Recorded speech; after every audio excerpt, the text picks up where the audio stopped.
Where is he? Is he not working? What's he doing? Is he sitting? Hello? Check 1, 2. Check. This is starting off great. Hello, check. You're 1, so 2. used to putting the thermostat in your studio at 75, you put this one to 76. I had to. It was freezing in there. Our guest is freezing to death in there. Well, I'll start sweating if we keep it at 76. Don't ever let him see us sweat. Yeah. I won't. Who's our special guest? Who's over there? Julia Daniels from KFAN 11. Yay! Hi, good morning, everybody. Good morning. He didn't tell me you were coming in. I know, it was a special surprise. It was a special surprise. Look at you. And you're not just here. You're here like at the crack of dawn. I know. What are Who's you proud thinking? of me? I'm proud of you. I just don't know what you're thinking. Yeah, me either, to be honest. Do you know every time you're on the show, first of all, most of the time when you're on the show, I'm not here. I think they're trying to keep us separated. Yeah, I understand what's the that. deal? No, I get it. They know my reputation, but it's just a reputation. But also, do you know every time you're on the show and I'm on here with you, I get about 5 texts from my mom saying, I guarantee you guys are related. Because my mom's maiden name is Daniels. Oh, no way. All of my family are Daniels. They're all from, but I don't think your line is from Indiana/Tennessee. No, Yeah, no. Right. So we're probably not, but the Daniels are all related at some point, right? They gotta be, Yeah. right? Did you hear me even start talking Southern there when I They mentioned my all last gotta name? be related, am I right? I know. Yeah. I don't know what I'm doing, but every time I start saying my last name, I start talking like this again. I can't help it. I can't help it. But you're from where? Arkansas. Yeah, Arkansas. See, that's way south. Yeah, and I'm right on the Louisiana border too, so it's like deep South Arkansas. We're the dirty South. We pretend that we're from the South. In Indiana? Isn't the In dirty Indiana? South Atlanta? I don't know what that is about. Yeah, Luda that's says what that is. Yeah, Right? the dirty South is Atlanta. Yeah. No, that's the wrong guy. That's not him either. Every He always yells, hoping he gets it correct. I get it right every now and again. Do Yeah, we have you anybody do. in Zaxo's chair? Hello? Yeah, Devin, I think, is over there. What's up, guys? What's up, man? It's good to see you, man. It's been a while. How you guys been? Yeah, I'm pretty good. It's a long weekend, and here we are. It's the other side of summer. already. Yeah, man. Yeah, here we go. Did I see a story, Hawk, that you had that it's already daylight's getting less already? Of course it No, is. well, because summer solstice Summer was 2 weeks solstice ago. was 21st. How did I exactly not right. know that? Come The on. Summer solstice is upon us. You're busy being a dad. Yeah, man. Things change Yeah, now, yeah. know? Things change. Well, Devin, welcome. Glad you're here. Thank you for coming in. I'm filling in for Zach, who's on a permanent vacation. And Julia, thank you for coming in. I appreciate it very, very much. Of course. We got lots of stuff to talk about today. I got fun stuff for you guys. Okay. I got serious stuff like AI. Yeah. I got fun stuff like Evel Knievel. Oh, yeah. And we have lots to talk about when it comes to the weekend. I mean, there was so much that happened this weekend. What did you do for July 4th there, Saucerson? We were up north. It poured from about probably 2 to about 6 p.m., like downpoured. I walked out to the point that my parents have, and I looked down. I'm like, why is nobody out on the lake? And then I looked even more left. I'm like, oh, that's why. Whitecaps. This massive dark cloud was rolling over the lake. Corey And I'm like, Cove? Yep, there was Corey. I'm like, I thought you were in Vegas, Corey, losing all your money. Oh, that's right. They Yeah, are in yeah. Vegas. Oh, yeah, they're both in Vegas. Yeah. It's just a coincidence they're there Yeah, together. I think they're doing what Kelly and I did when we went. I think they're getting married. Are they eloping? I think so. Who's yeah. he with again? Zach. Zach and Corey yes. are there. Yeah. Yeah. So it was. It poured, and then as I was telling Julie as we walked up here, I said not problem, but when we go up there, young Louis doesn't like sleeping in the pack and play that we have for him. Yeah. So he sleeps in between Kelly and I. Well, when he goes to bed, we have to go to bed, which we use as a convenient excuse. Not that we'd stay up for the fireworks anyway. But Lawyer Lambert sat outside and watched the fireworks by himself. That's how he rolls. And took about 75 pictures. So Nice. yeah. Of course. Probably down some scotch, too. Yeah, oh yeah. man, Of course he did. Scotchy Yeah. Scotcherson. But he was out there and watched them as it's cool because up there they start at whatever that golf course is over there, and then they just roll across the lake all the way to the other side. It's kind of fun. Yeah, man. I think I've stayed up for it once. Yeah, that sounds right. But yeah, Sounds right, that's a little late for me. But it was Julia, where great. were you? What'd you do for the 4th? Oh, I had a great weekend. Well, you know what I did on July 3rd? No. Some of our Smoke friends crack? took us up, and why would you? I don't know. You had to You ask guess. a question, he guessed. Yeah, I mean, you got to be yeah. careful because that's a legitimate question. Thank Some you, of our Hawk. friends took us in a plane to watch fireworks from a plane. Okay, What? well, that's Isn't not that cool? That's not the same Yeah. as smoking crack. Are you sure you weren't Yeah, smoking sure. crack? Similar feeling, you know. I guess, I yeah. bet you're right. Why did you do that? It was so just because I don't know. I was off on Friday and Yeah. we got invited to go. It was great. And then on Saturday, went out to shout out my best friend Allie. She lives with it's basically her older sister Amanda and Skoog. And we Skoog? Corey's yes, neighbor? Jeff Skoog. And we went out on the river. Oh, and sweet. on the Mississippi, they live right on the Mississippi, and they also have a huge pool in the back as well. And we had a great time. I maybe drank one too many White Claw surges, but What's that? Yeah. Is that like I just go, I'm surging. That sounds like you said that about 100 times. Yeah. Probably. Yeah. Is that right? Yeah. Yep, that's about Maxo, right. don't you sit in here. You go sit over there with the big dogs today.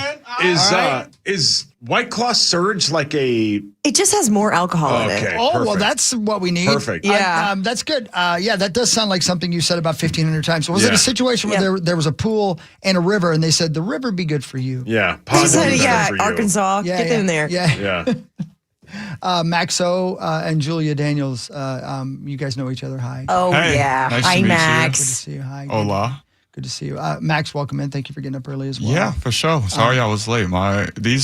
They're just hiring anybody to be Uber drivers these days, dog. I'm telling you. Oh, You have a hard time getting here? do you Yeah. have a tale to tell us? I always got to tell. He always yeah. does. That's Yeah. true. Yeah, he always does. That's true. Yeah. Well, we'll save that for the news because I'm going to guess it's going to end up on the news anyway. yeah, probably. it's gonna be greasy. So you were off the entire weekend though, Julia. No television time for you. And no television. Yeah, I haven't been on television since Wednesday last week. Yeah, right. You Back this You on Wednesday. probation or something? Yeah. Yeah. What'd you say? I signed an NDA, so. Oh yeah. Oh, you can't I say. understand completely. Drinking Right. and sports Yeah. reporting again. Of course. Smoking crack again. You know. You know, it was widely reported that you weren't on television because you were at the Taylor Travis wedding. Oh, true? you know, I think my invite got lost in the mail. Is that right? Yeah. It's messed Yeah, up. yeah, That was a hodgepodge of people. I have not even looked at any of that. Well, like I haven't been on the internet. Dino was there. The Fox referee, What? like the guy they go to when they're like, Dean, do you think this is a touchdown or do you think they'll overturn it? He Well, I was guess there. that makes sense. Travis, Yeah. maybe. Yeah. Well, Maybe you had to replay the Adam Sandler's vows Yeah. or whatever. Yeah, Maybe. Adam Yeah. Sandler was the one who officiated. Yeah, right? which- Wait, seriously? Yeah. That's true. Yeah, and they did it at Yeah. Madison Square Garden. I did know So that. crazy. I did know that. Yeah, like Stevie Nicks performed. and, Oh, really? and Tim What? McGraw, which is Yeah. the first song Taylor ever had a hit with, was about Tim McGraw. That's right. And it was Really? called Tim McGraw. I Yeah, didn't even know that. yeah. So They it's all asked coming Rise, together. but the one guy wouldn't take off his limo He shift. wouldn't do it. He had a shift to pull, so we Yeah, couldn't be there. yeah, he And, couldn't be there. I sent my regards. That's Yeah. what I did. Well, that's kind of Yeah, you. I had to play in Annandale, so I was Yeah. busy. He sent a video message like for D-Lo. I did. I welcomed I welcomed Travis to married life, and Yeah. and gave him my condolences, and they went on with their lives. No, I bet it was a hell of a shindig, and I can only imagine what it must have been like to be a part of that Yeah, man. that entire thing. But I don't know, Madison Square Garden, right?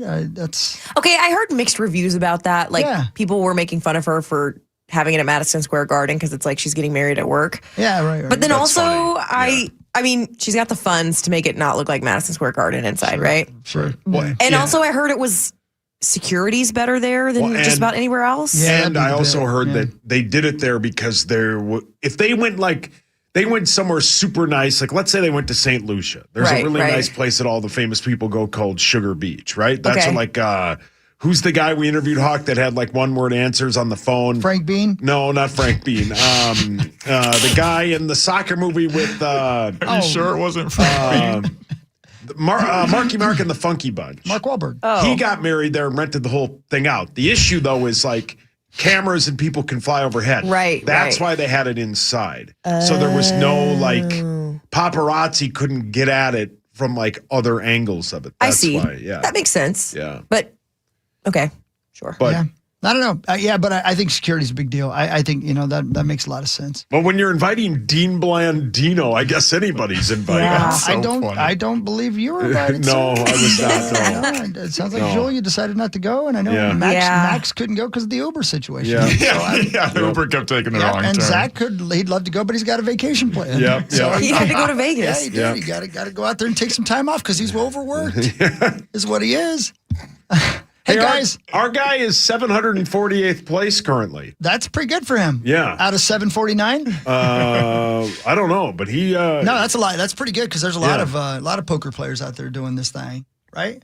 Yeah, good for him. He's got to be close to already cashing, right?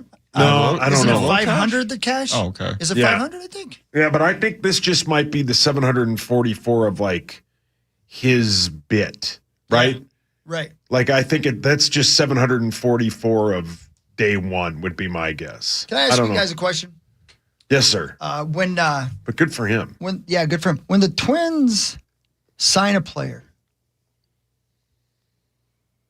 with the name Usuck Go, Okay.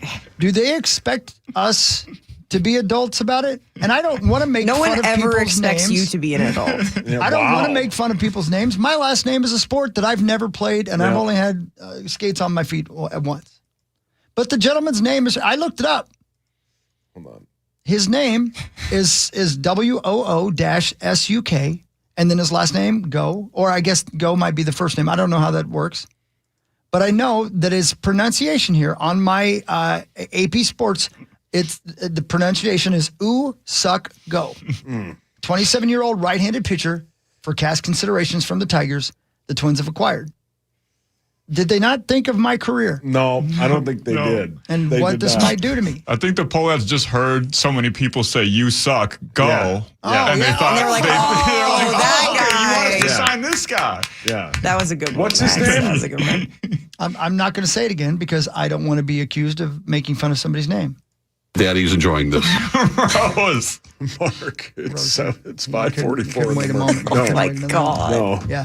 I been dealing with the stress of this all weekend. Yeah. And I just wanted to get out of the way right away and just let everybody know that the Twins have no concern for my career aspirations. No, they do not. Which I don't have any left. Which is funny.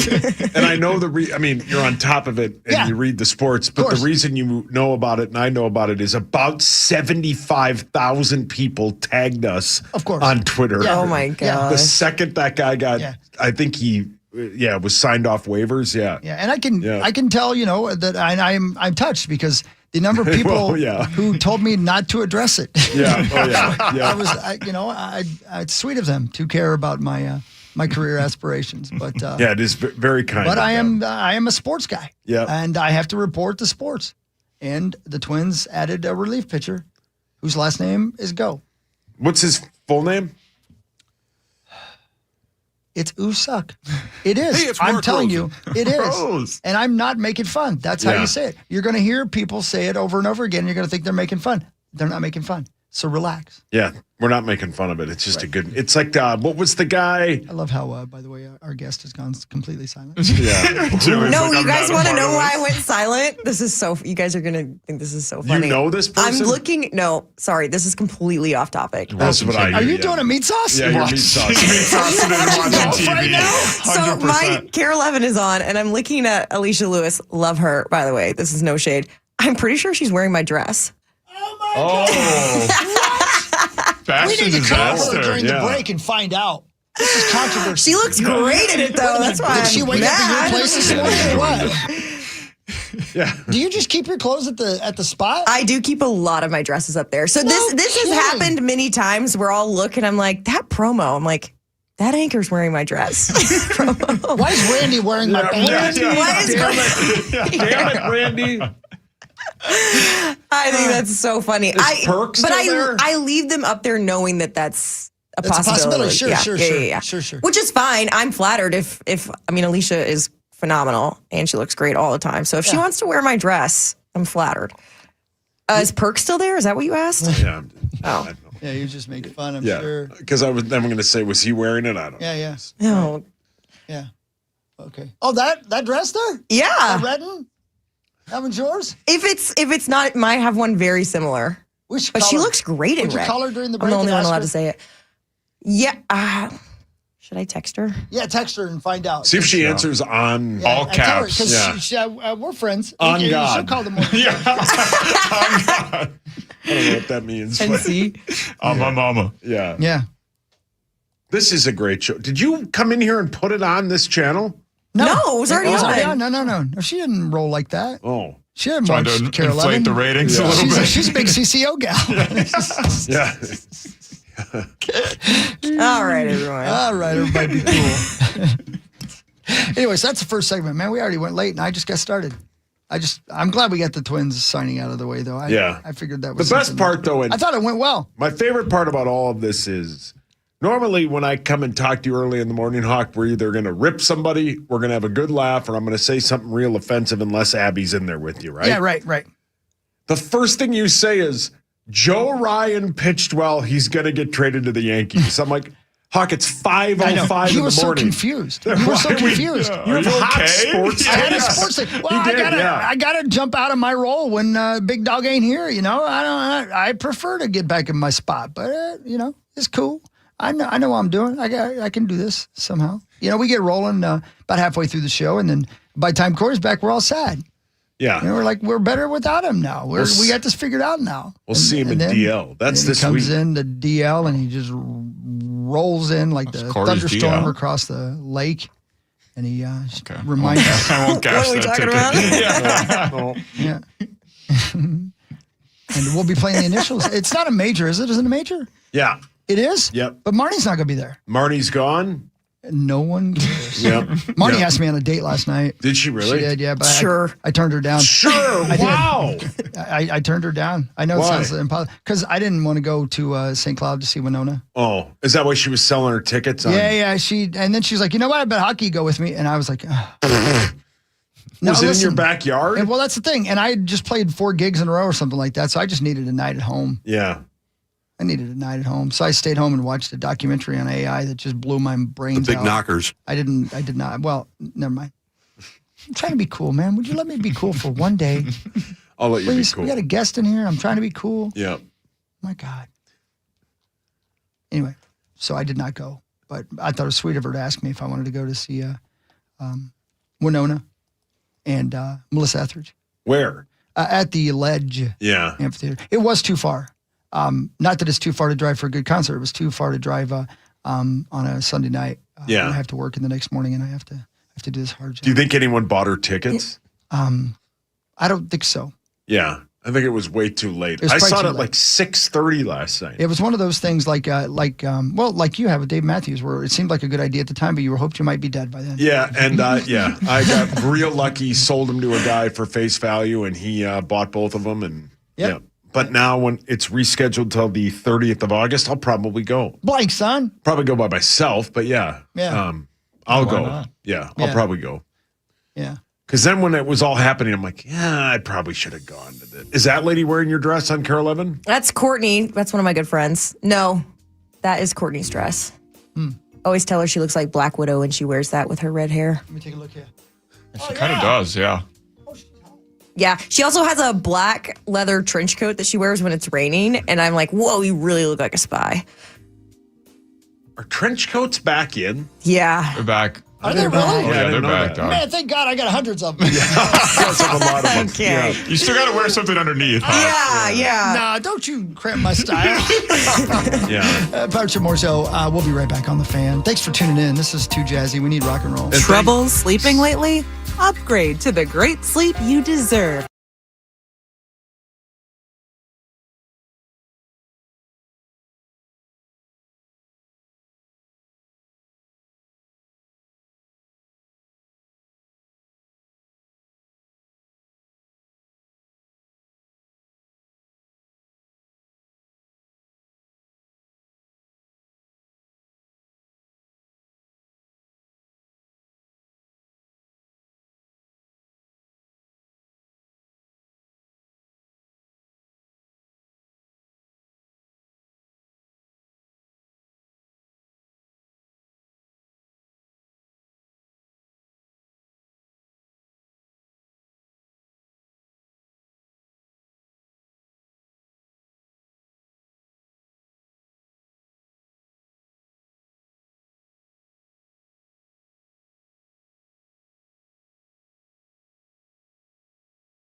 Brought to you by our friends at Gutter Helmet and GutterHelmetMN.com. Never clean your gutters again. Ever. Don't want to be doing that when you can be doing other fun things. Like blowing your fingers off in fireworks. How about that? Every year it always happens. Every year, man. Yeah. Every year. I love the tweets that I see on Thursday that say, this is the last 2 days that some people will have all 10 fingers. Yeah. God, I used to be so stupid with fireworks when I was a kid. Oh, yeah. Oh, I'm telling We you. used to, those bottle rockets that screamed, we would yeah. light them, hold on to them, and then whip them at each other. Oh, yeah, for sure. We'd have Roman candle fights and just shoot them at each other. Yeah. You put them in a Coke What? bottle. And Oh, aim yeah. them at Oh, each yeah. other. Yeah. Sure. Almost had a Especially- couple Michael Jackson situations. Yeah. You boys afro. imagine. That's You true, boys yeah. afro narrowly dodged some bullets. There were some where, like, they would go, like, they were waterproof, and you could stand in the lake and throw them at each other. Yeah, Oh, it was yeah. a whole thing. Yeah. Oh, it was just, I mean, I can remember Harder Park was the park in my hometown, and they'd have the big city fireworks display, and then it was completely dark. And that's when the war zone broke out. Oh, yeah. Yeah. Oh, yeah. You were just firing bottle rockets at Oh, everybody. yeah. Didn't Yeah. matter, every car that went by, Delta flights landing at Midway. I mean, everywhere. There were just bottle rockets going Oh, every direction. it was the best. Scary and fun. You'd have a pocket full of them, and you'd kind of walk around and you'd light it, and then you just whip it at somebody. Yeah. Oh, yeah. Or when you try to hold it as long as possible Yeah, oh, before yeah. it goes. Yeah. That's how you lose fingers. Exactly. That's Oh, how yeah. it's done. Right? That's why it's always dudes that are Yeah. losing Yeah. their fingers. Oh, yeah. I grew up in such a strict household. We did not. Did you really? Yeah. You didn't throw bottle rockets at each other? My parents were known in my hometown as the strict parents. Oh, so, no. Dang. Yeah, Really? until about high school, and I'm the youngest of 4, so then they were like, meh, You know what? we did our best. We give up. Right? You got this far. You know, I'm guessing that we could all take easy, digs at that and wonder about the negatives of it. Tell me some positives of it. What was it like growing up in a family like that? Did you feel safe? Was it a good thing? Yeah, I mean, my parents were very adamant that we be independent, so I was like doing my own laundry in Right. second grade and making my own school lunch in kindergarten and and then of course once the older siblings started going to college, then mom's like, are you sure you don't want help with your laundry? I was like, don't touch my stuff, actually. Right. We It's too moved late past now, that. Mom. We Yeah. moved past it. Right. So, yeah, positives and negatives. I mean, should second graders be doing their laundry? Probably not. But Should 42, 3-year-olds be doing that? But yeah, I mean, it's definitely a reason, like, work ethic is big in my life for Yeah, sure. That's a right. good positive of Sure. it. Anyways, I think it's Yeah. really sad there for a second. It's okay. It's good. No, it's good. Yeah, man. We're that's learning good. about you. It's good. And like I said, it's easy to think of the of the harshness of that, but I'm sure there were some positives too. Oh, as well. yeah. for And I sure. wouldn't trade being the baby of a large family for anything. How It's large the a family are we best. talking? I have 3 older siblings. Yeah. So Boys, girls, Spoiled. mix of everything. it's boy, girl, boy, girl. Don't know how my parents pulled that off. Wow. Chronicles of Narnia. Yeah, no kidding. That's what I always say. Right. Boys, girls. Same personalities as all the Chronicles of Narnia characters as well. Yeah. And I always tell everybody, even if the rest of the family can't get along, they can agree on one thing. They all like me. Yeah, of course. And I'm sure your siblings love that. Oh, yeah. Well, they love me. It's like they won't talk to each other about something. Then who are they going to go to? Julia. Rosie. Rosie, that ain't funny. Yeah, don't laugh at that, Well, that's Rosie. cool. That's good. Well, we're glad your work ethic led you to Minnesota. Oh, yeah. Yeah. You like it here? Or you about to get out here? No, I love Minnesota. I'm going to be honest. When He I meant like right now. No. I'm did just you wondering. guys- No. I'm just wondering if you're liking it. when I moved here, it was rough. The first year was rough, and I was one of the youngest people at the station, and so I didn't have any friends. the worst, isn't it? I didn't know what to do. Well, in the South is it's so even just It people's is. everyday mannerisms are so Yes. different than the Midwest. And like everybody says, when you move to Minnesota, everyone can be kind of standoffish. Yeah. But then once you are here for a while, you really feel like it's the polar opposite. Yeah. Yeah, completely. Everyone is actually really nice and Thank you. fun and All you got to Yeah, do is no, claim guys. it, and then we're like, oh, okay. right, exactly, yeah. And so now I've been here 4 years that it's like this is home to me. So Yeah. I moved here when I was 23 years old. I didn't know anybody except for my wife and then newborn son. And I remember everybody talking about Minnesota Nice, and I was like, yeah, that exists, but it's, hey, great to meet you. You stay over there. Stay where you are. Stay where you are. And Yeah, right. that's what everybody told me when I moved here. Is like in the South, you meet somebody and then they say, "Oh, we're having a cookout. We're having a barbecue. right, Come over." right. And Minnesotans will tell you anything except for where they live. Yeah, exactly. Right? They'll tell you to meet up, and then you'll be like, when? And they'll be like, oh, I'll hit you up later about that. But then once you're one of us, you're one of us, and that is exactly right. I think it's a great. It's hard to get acclimated, but once you do, it's a great place to be. It is. Yeah, It it's is. the best. Yeah, that's pretty cool. Yeah. I've been here my whole life. I love it here. Yeah. I wouldn't leave. Well, eventually I'll We've been probably trying have to to get you leave. to Yeah, leave. they'll throw me out, but Just yeah. get the hell out of here. Yeah. I need you. Get That's out. what you say. That's Leave what me you say. alone. Yeah, exactly. But no, yeah, it's pretty cool. So good. Well, good. We're glad to have you. And again, we're going to break momentarily because we went late in that first segment. But wait till you guys hear the facts I've accumulated about Evel Knievel, because I think there's something that. Did you watch a documentary? No. there is a really dope There's a documentary great documentary. about him. I have seen it, but I just felt like with all the July 4th and all the stuff about the 250 years of America, he was wildly underappreciated in the celebrations, because Evel Knievel is one of those Americans that could only be American. Yeah. I had the Evel Knievel toys growing up. I thought he was just a great American. I had no idea he was such a freak. I had no idea how little science went into anything he did. He's just winging it, right? Literally. Yeah. He just guessed. He's the ultimate dude that just goes, yeah, I could do that. That's exactly what Yeah. he did. And then he did it. And they said, "Would you like to try it on a dirt bike?" And he said, "No, I'm going to ride my Triumph."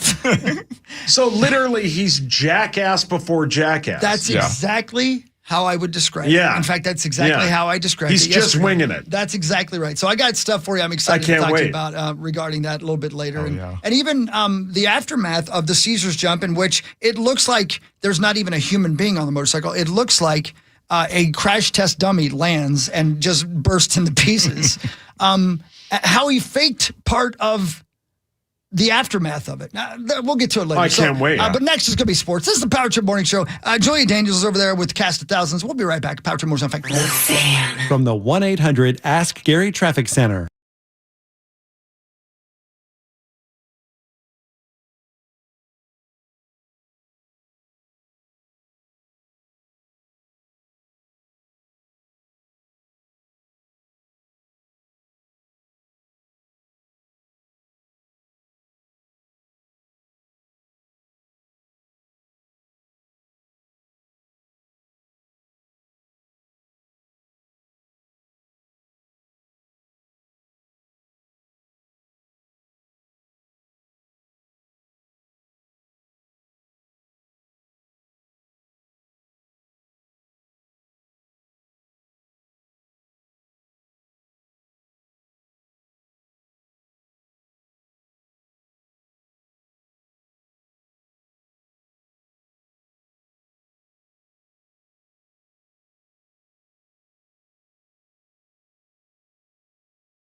All right, here we are. Now it's serious. It's the Power Trip Morning Show. It's the 6 o'clock hour. It's Monday.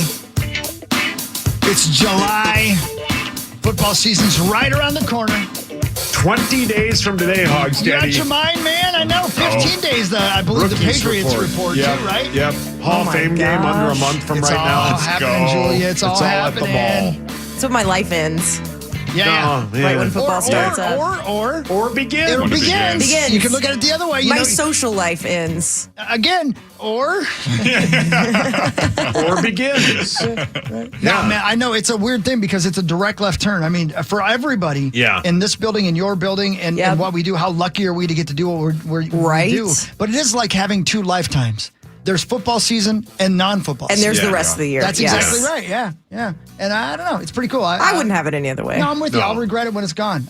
Same. So I'm going to enjoy it while I still got it. And you never know. It's a roll of the damn dice every day. Roll of the damn dice every day. And it's one of those things where, like, February, you're like, it's over with. All right, cool. And then about March 15th for me, I'm like, man, Sundays are real boring without football. Yeah. I've had enough college basketball. Yeah. Like, By the end of the season, you're Yeah. like ready for it to Yeah. be done, and then Yeah. as soon as it's over, you're like, I want it back. yeah, I want Yes. it back. And it's the longest off season of all the sports. But Yeah. man, when it rolls around and you got this is the last month without football till February or March, Yep. the best. That's right, baby. Hey, And for I me. love the fall too. Yeah. That was my Come on now. favorite. Yeah, Come fall. on now. Yeah, the fall whales. Yeah, come on now. Yep. Julia Daniels, Yes. have you ever gone by, or does anybody call you Jules? Yes, my whole family does. Does anybody call you Jay? My mentor used to call me Jay or JD. JD, that was my next one. They call you JD. Does anybody go by with Julie? No, that's because 'Cause I'm you- like, that's not my name. You're not a Julie. No. I've known Julies. They're cool and everything, but you're a Julia. Yeah. I like JD though. Thanks. Does anybody call you Dan? No. Okay, that's, Just double check it. Dan the man. Could be part of your Man. whole social life. did Well, you I just don't call know. her Dan Man the Man? Dan the man. Oh, I thought you said Dan Man. Either way, that's not good. That's not good for. Would you rather us just stick with Julia, or should we go with JD? You can call me JD. Cool. That's what we're gonna do. And everyone at the station calls me Juju. Okay, I'm not doing that.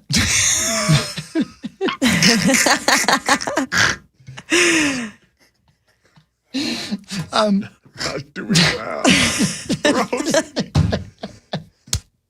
I would go JD if that's okay with you. JD, All right, good, that's good, perfect. good. Okay, good. I'm gonna go ahead and hit this now. Here we go. Time now for Front Page Sports, presented by Holiday Station Stores. Red Bull 8.4 ounce, 3 for $6.50. Small can, big energy. Grab 3 Red Bull 8.4 ounce for just What did $6.50. you just Stock say? up. Small can, big energy. That's not what you said. What did I say? I thought you said it the other way around. Oh, small can, big energy. Grab 3 Red Bull 8.4 ounce for just $6.50. Stock up on your favorite and save. Mix and match your favorite Red Bull flavors today with our amazing friends at Holiday. The U.S. tonight will battle Belgium. Let's go. In the round of 16 of the World Let's Cup go. at 7 p.m. And I don't know how to pronounce his first name, but I looked it up It's and heard not it this but. morning. Balligan. Is that how you say it? Balogun. Balogun. Yeah. Balogun. Faloran Balogun will be available to play in U.S.'s match tonight because the FIFA Disciplinary Committee has suspended the red card issued to him, and he will be able to play. They reversed the red card, and he'll play tonight. So their best player will be on the pitch for the U.S. against Belgium at 7 This is o'clock. what everybody's raising hell against about after that last game, is that Yes. he shouldn't have been suspended for a game. That was a Yeah. terrible red It was card. so Yeah, bad. terrible, yeah. But then it also shows how easily swayed FIFA is. True. Yeah. And it also Shocker. shows this is a conspiracy theorist to me because I haven't watched a ton of it. But you're getting like 40 million people to watch. As long as the USA continues, the United States of America will be interested in it. Absolutely. If the United States is out, That's true. they lose all the interest in it. And when I saw that they had it peaked at like 30 million people. That's NFL numbers, Yeah. man. Like, good for the sport, but the USA in it helps. Yeah. But he'll play, 100%. man. So good for him. Hey, JD, are you a soccer aficionado? In what ways? I don't know. Do you watch it? Do you know about it when Yeah. it's not the World Cup? I don't watch like Premier League or anything like that, but I grew up playing soccer. Oh, So, no. Good. and then we were a big World Cup family though. Like every 2 years it's women's and then men's and women's and men's, and every summer was dedicated to everything World Cup. Did you in second grade have to pay the TV bill? No, my brother did that. How did you find time to play soccer when you had to work down the No, it was combine? like you have to go work in the garden in the morning, and then we can watch the World Cup games after that. Interesting. Yep. Yeah, good. Well, you earned it. Yeah, For sure, as a child. So yeah, Balogun is in. He will play tonight at 7:00. That should. I will watch it because it's the only thing on. But and a lot of people are watching. I'll probably rip it and get yelled at by Andy. But here we are. My good friend Andy. Yeah. It's been fun, man. Yeah, people seem to be loving it. It's so much cool. fun. Yeah, and FIFA's super corrupt, so they definitely. Oh yeah, For sure. Yeah, they're super duper corrupt. Like they showed the other day when Balogun got that penalty. Messi ran a guy over and speared him in the foot, and the refs are like, we didn't see anything. We didn't see anything Right. because it's better with Messi in it. 100%. They're not going to take Messi out of the game. No. But they're heavy favorite, not heavy, but they're favorites tonight. Belgium is pissed. Yeah, Are they really? should be. Yeah, Yeah, they're super mad. Where's that game being played? That's Seattle. right? Seattle. Yeah. Mhm. Yeah. Yep. I can imagine what those tickets must be going for. Oh, my That is a gosh. soccer town, man. Yeah, and that's a beautiful stadium. Oh, it's just the best. And it's gonna be cool that it rocking. backs right up to the Mariners field, and It's across the they're- street. Yeah, man. it's cool. It's across the street. Yeah, it's pretty cool. it's fun. Julia, have you been there? I haven't. It's Yeah. on my bucket list. Yeah, you'd like it. It's cool. Every It's time I see videos, I'm like, wow. ridiculously loud. It's everything everybody always says it is. It's pretty cool. Wow. Pretty cool. Do you guys ever listen to the TED Radio Hour podcast? No. Anybody? They did this bit a couple of weeks ago now, heading into the World Cup about why certain people perform well under pressure situations in sports. And the first person they talked to was, I forget her name, darn it, the female soccer player who became such a huge star about 8 years ago or so. Rapinoe? Yes. Megan Rapinoe. Yeah, and she tells the story of scoring a goal in this big high pressure situation. And I'm gonna tell you, it's the same way I feel about Formula One. Listening to somebody describe it and talk about it is, in a lot of ways, better for me than actually watching it. The drama of what's going on and everything that goes into scoring a goal is, it's the culmination of hours and hours, literally, of things coming together. And listening to her describe this seminal goal that made her a star was really, really fascinating, man. It was a header, I believe, that she scored on some big moment. May have been in a World Cup for the women a few years ago. But I'd encourage you to listen to the TED Radio Hour. It's always interesting. After you listen to the Power Trip Morning Show. Yeah, well, thank you for doing that. No, thank you. The Minnesota Twins, how about this? This should have led, but the World Cup is everybody's heated about it. So your Minnesota Twins took 2 of 3 from the Yankees after they beat them 6-1 last night. That's their first series win in New York since when? It's got to be at least 10 years. I was going to say longer than that even. 2012. I'll say 2013. Oh, I'll go 2011. 2014. That's the last time they won a series. Here was Hawks' hot sports take. Joe Ryan went 7, scattered 3 hits, 1 walk, and he struck out 9. The Yankees are 1-9 in their last 10 games. Joe Ryan is the first Twins pitcher to throw a 7+ inning shutout. 7+ inning shutout at Yankee Stadium since Johan Santana in 05. My God. Your Twins are only 3 back of 500. They battle the Guardians tomorrow at 6:40. No, I'm not being silly. Yankee scouts know Joe Ryan's good no matter what. They can watch film. Everybody has the same access to everything. Yep. But it does seem like Joe Ryan went into Yankee Stadium and said, looky here. Yep. You know?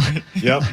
It was on Peacock. Yeah. Oh, yeah. Come get me. Here. Yeah. I mean, yeah. that's what it felt like. Right? I Yes. mean, listen to Shelty talk about the performance here. As close to the best as we've seen him bouncing back, especially against a lineup like that, ending a road trip. But outstanding execution of fastball. We have 2 runners at second base the whole day. Just overall in command of everything. Ability to execute the fastball, ability to get the fastball to different quadrants. We know he's got the low slot in the ride, but you could tell today there was a lot of, uncomfortable swings, which I think was a testament to his stuff. Yeah. He will probably, if Tarek Skubal isn't traded by Detroit, he will be the hottest commodity on the trade block, and they will be blown away by trade offers. And again, it'll be tough to say no because I think after next season he's a free agent. Yeah. And who knows if he gets hurt, what kind of season he has next year. But they are going to get blown away by trade offers here starting in about 2 weeks. Good for him. Yeah, I'm he's always great. Well, listen, and he's a good kid, and I'm always astounded by people who, in the big moments, shine the brightest. And when you go in there knowing that all those eyes are on you, and a huge paycheck may await you, make it even bigger by being great like that. Yep. That's pretty cool. Man. Yeah, good for him. And to be the ace of, even like the Dodgers would go, well, we'll take him. I mean, some of these any teams, any contender call would the want Twins him. about him for sure. Let's see here. The MLB draft is on Saturday. Your Minnesota Twins have the third pick. And as the Twins have lucked out in the last couple of drafts, especially in this one, there are 3 great players, and the Twins have the third pick. 3 great players, and the Twins have the third pick. Tommy, Zach. Yep. The whole gang. So, that's on Saturday. Any idea, do you have a name for us? Yeah, Von Lackey is a catcher from Georgia Tech. Mm-hmm. He's really, really good, and he's a true catcher, so he might stay at that position. Grady Emerson is a high school shortstop. The MLB draft is weird because you can't trade, but every team has an allotted amount of money. So if the first overall pick wants, let's say the Twins have $15 million to spend on their entire draft class, and the first overall pick wants $10 million of that, and the team with the first pick is the White Sox, and they go, well, we're not going to give you that much. Then these guys start to slide, right? So the only way you can trade technically is by the managing of your money, right? Mm-hmm. So you could say, we'll take the third best guy who wants $8 million. That's really interesting. So then he'll slide back to the third pick. So that's why no one really knows how this is going to go. The first overall pick is the first overall guy they think will be is something called Roch Chesky or something. He's the UCLA shortstop. He's a stud phenom player. Chalowski. But he may want 11 of their $15 million, and the White Sox might go, well, no, we can get Lackey at $8 million, and then we can basically get another first-round pick at the end. It's very complicated. Johnny Bones will be in tomorrow, right? I got that all from their podcast. Of course, and well done listening to that, because I had no idea that any of that was the case, but cool. So you see teams a few years ago, there was a guy, I think it was when the Astros took Carlos Correa #1, he wanted less money than Buxton. So they in turn then came back around with their second pick and got a guy that wanted $7 million to be a first-round pick. Well, they had the money in the second round, so technically they got 2 first-round values, if that makes any sense. Hey, check this out. It's a weird bit. That's very fascinating. Thank you for all that research. Check this out. Minnesota Aurora claimed a Central Conference Championship to head to the national semifinals hosted by Salmon Bay FC in Seattle, Washington. So check this out. So the Aurora win, right? They knocked Pittsburgh out of the playoffs again. A 2-1 victory in the final minute of stoppage time by Gracie Dunaway. But here's the thing. The Aurora team will be playing in Seattle on Saturday, July 11th. Could the World Cup still be happening in Seattle at that time? Or have they moved on from Seattle after this round? I don't know. I'm not sure. Talk about a great time to be going to Seattle to play soccer. I mean, not that there's ever a bad time, but I wonder if they play in the big stadium. I don't know. We'll find out more. I should know because I'm an owner. You see, Julia, I'm an owner of the Minnesota Aurora. The 2 games on Saturday are at Hard Rock Stadium in Miami, and then where the Kansas City Chiefs play. Yeah. So they're done with Seattle then. Yeah. After this week. And then I don't know where's the last game. It's in New York. It'd have to be in New York. It's at MetLife, I'm pretty sure. Right. Or New York, New Jersey Stadium, as they call it. So anyway, congratulations again to the Minnesota Aurora, who just continue to dominate. Good for you guys. Nice job. Get a championship. Yeah, it's time. It's time. It is time. It is. It is time for us to break as well. All right, sweet. We have what really matters when we come back. This is the Power Trip Morning Show. That was sports with Sus. Nice job, Sus. Thanks, man. I appreciate that. I'm clapping for you. I think you did great. You're the only one that Apparently cares I'm the about only one me. that think you did great. I agree. Oh, Tom Shane liked it as well. Thank Nice you. job, Tom. Thank you. Yeah. Be right back. It's Power Trip Morning Show. The Fan. Starting next Monday.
Here we are.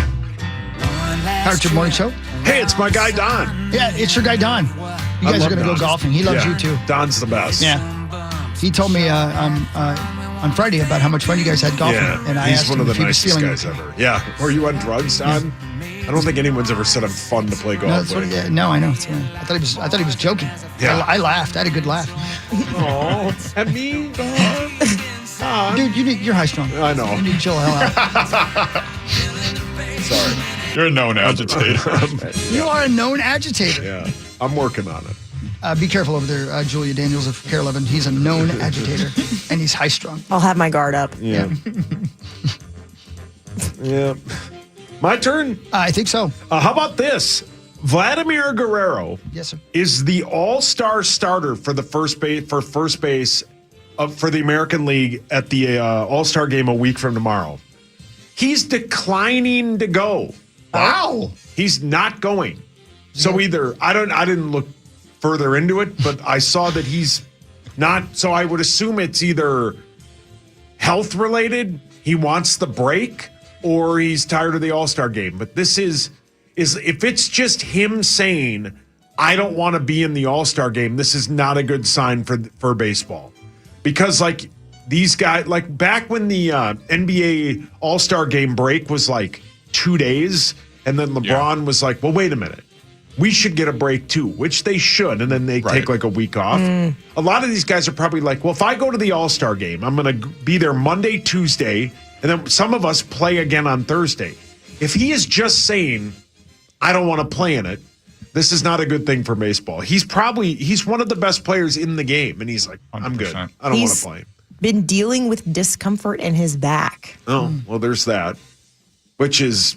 I think all-star games are going to be dying out sooner rather than Hawk later. and I love the football one. Yeah, we love it. Yeah, we love it. Yeah. We bet on it.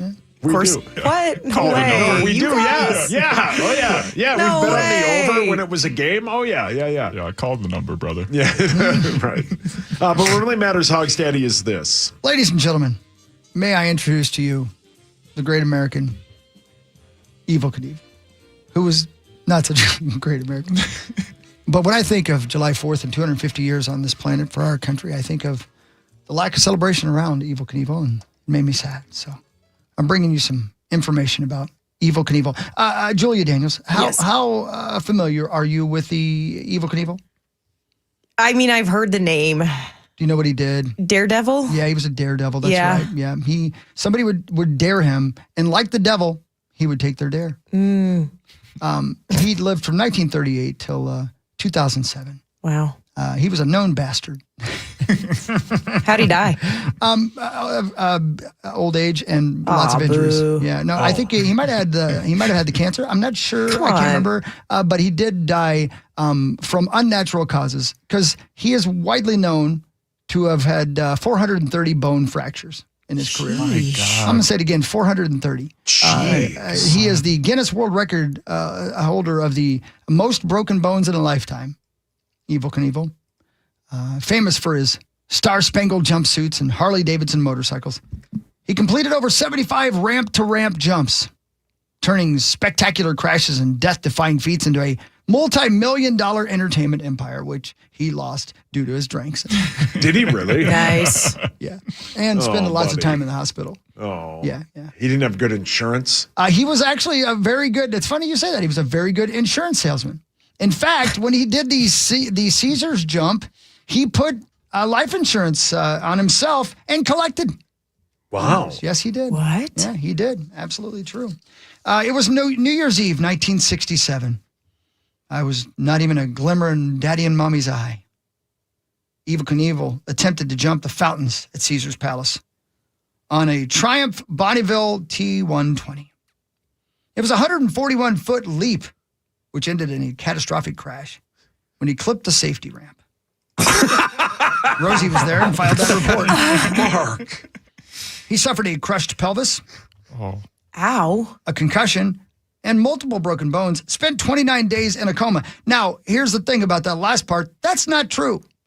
He was awake. In fact, I've seen footage just as early as this morning of him being wheeled into the hospital with his eyes open. He was awake. He was in a lot of pain, wasn't feeling great. But he said, you know what is not a good story? Me not making the jump. You know what is a good story? Me being dead. Yeah. So he spread the rumor and had his people spread the rumor that he'd actually died. People were sure that he was dead. And then he spread the rumor that he was in a coma for 29 days. He was a storyteller, and it worked. Yeah. It did not air live on Wild World of Sports. Wide World of Sports? Whichever one it was, Yeah. But that was the show everybody watched for sports back then. And once they bought the footage of it, it went as viral as something could go in 1967. And that's when Evel Knievel became a star. More on Evel Knievel after this sports story.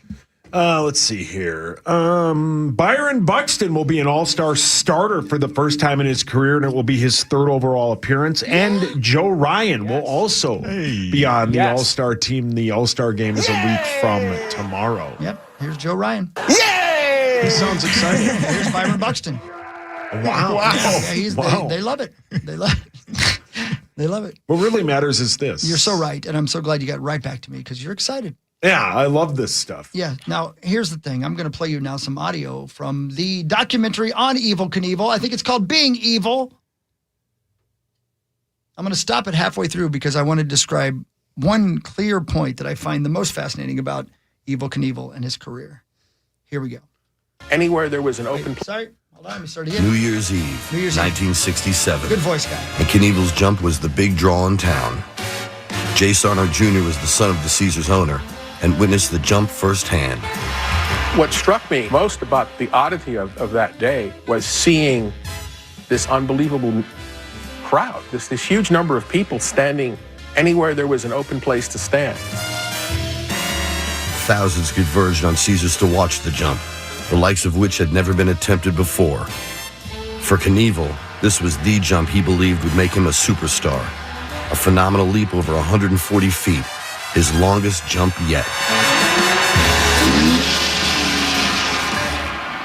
Evel Knievel, even at that point, had never figured out like the physics of the whole thing, the how fast exactly he had to be going to go how high and the angle.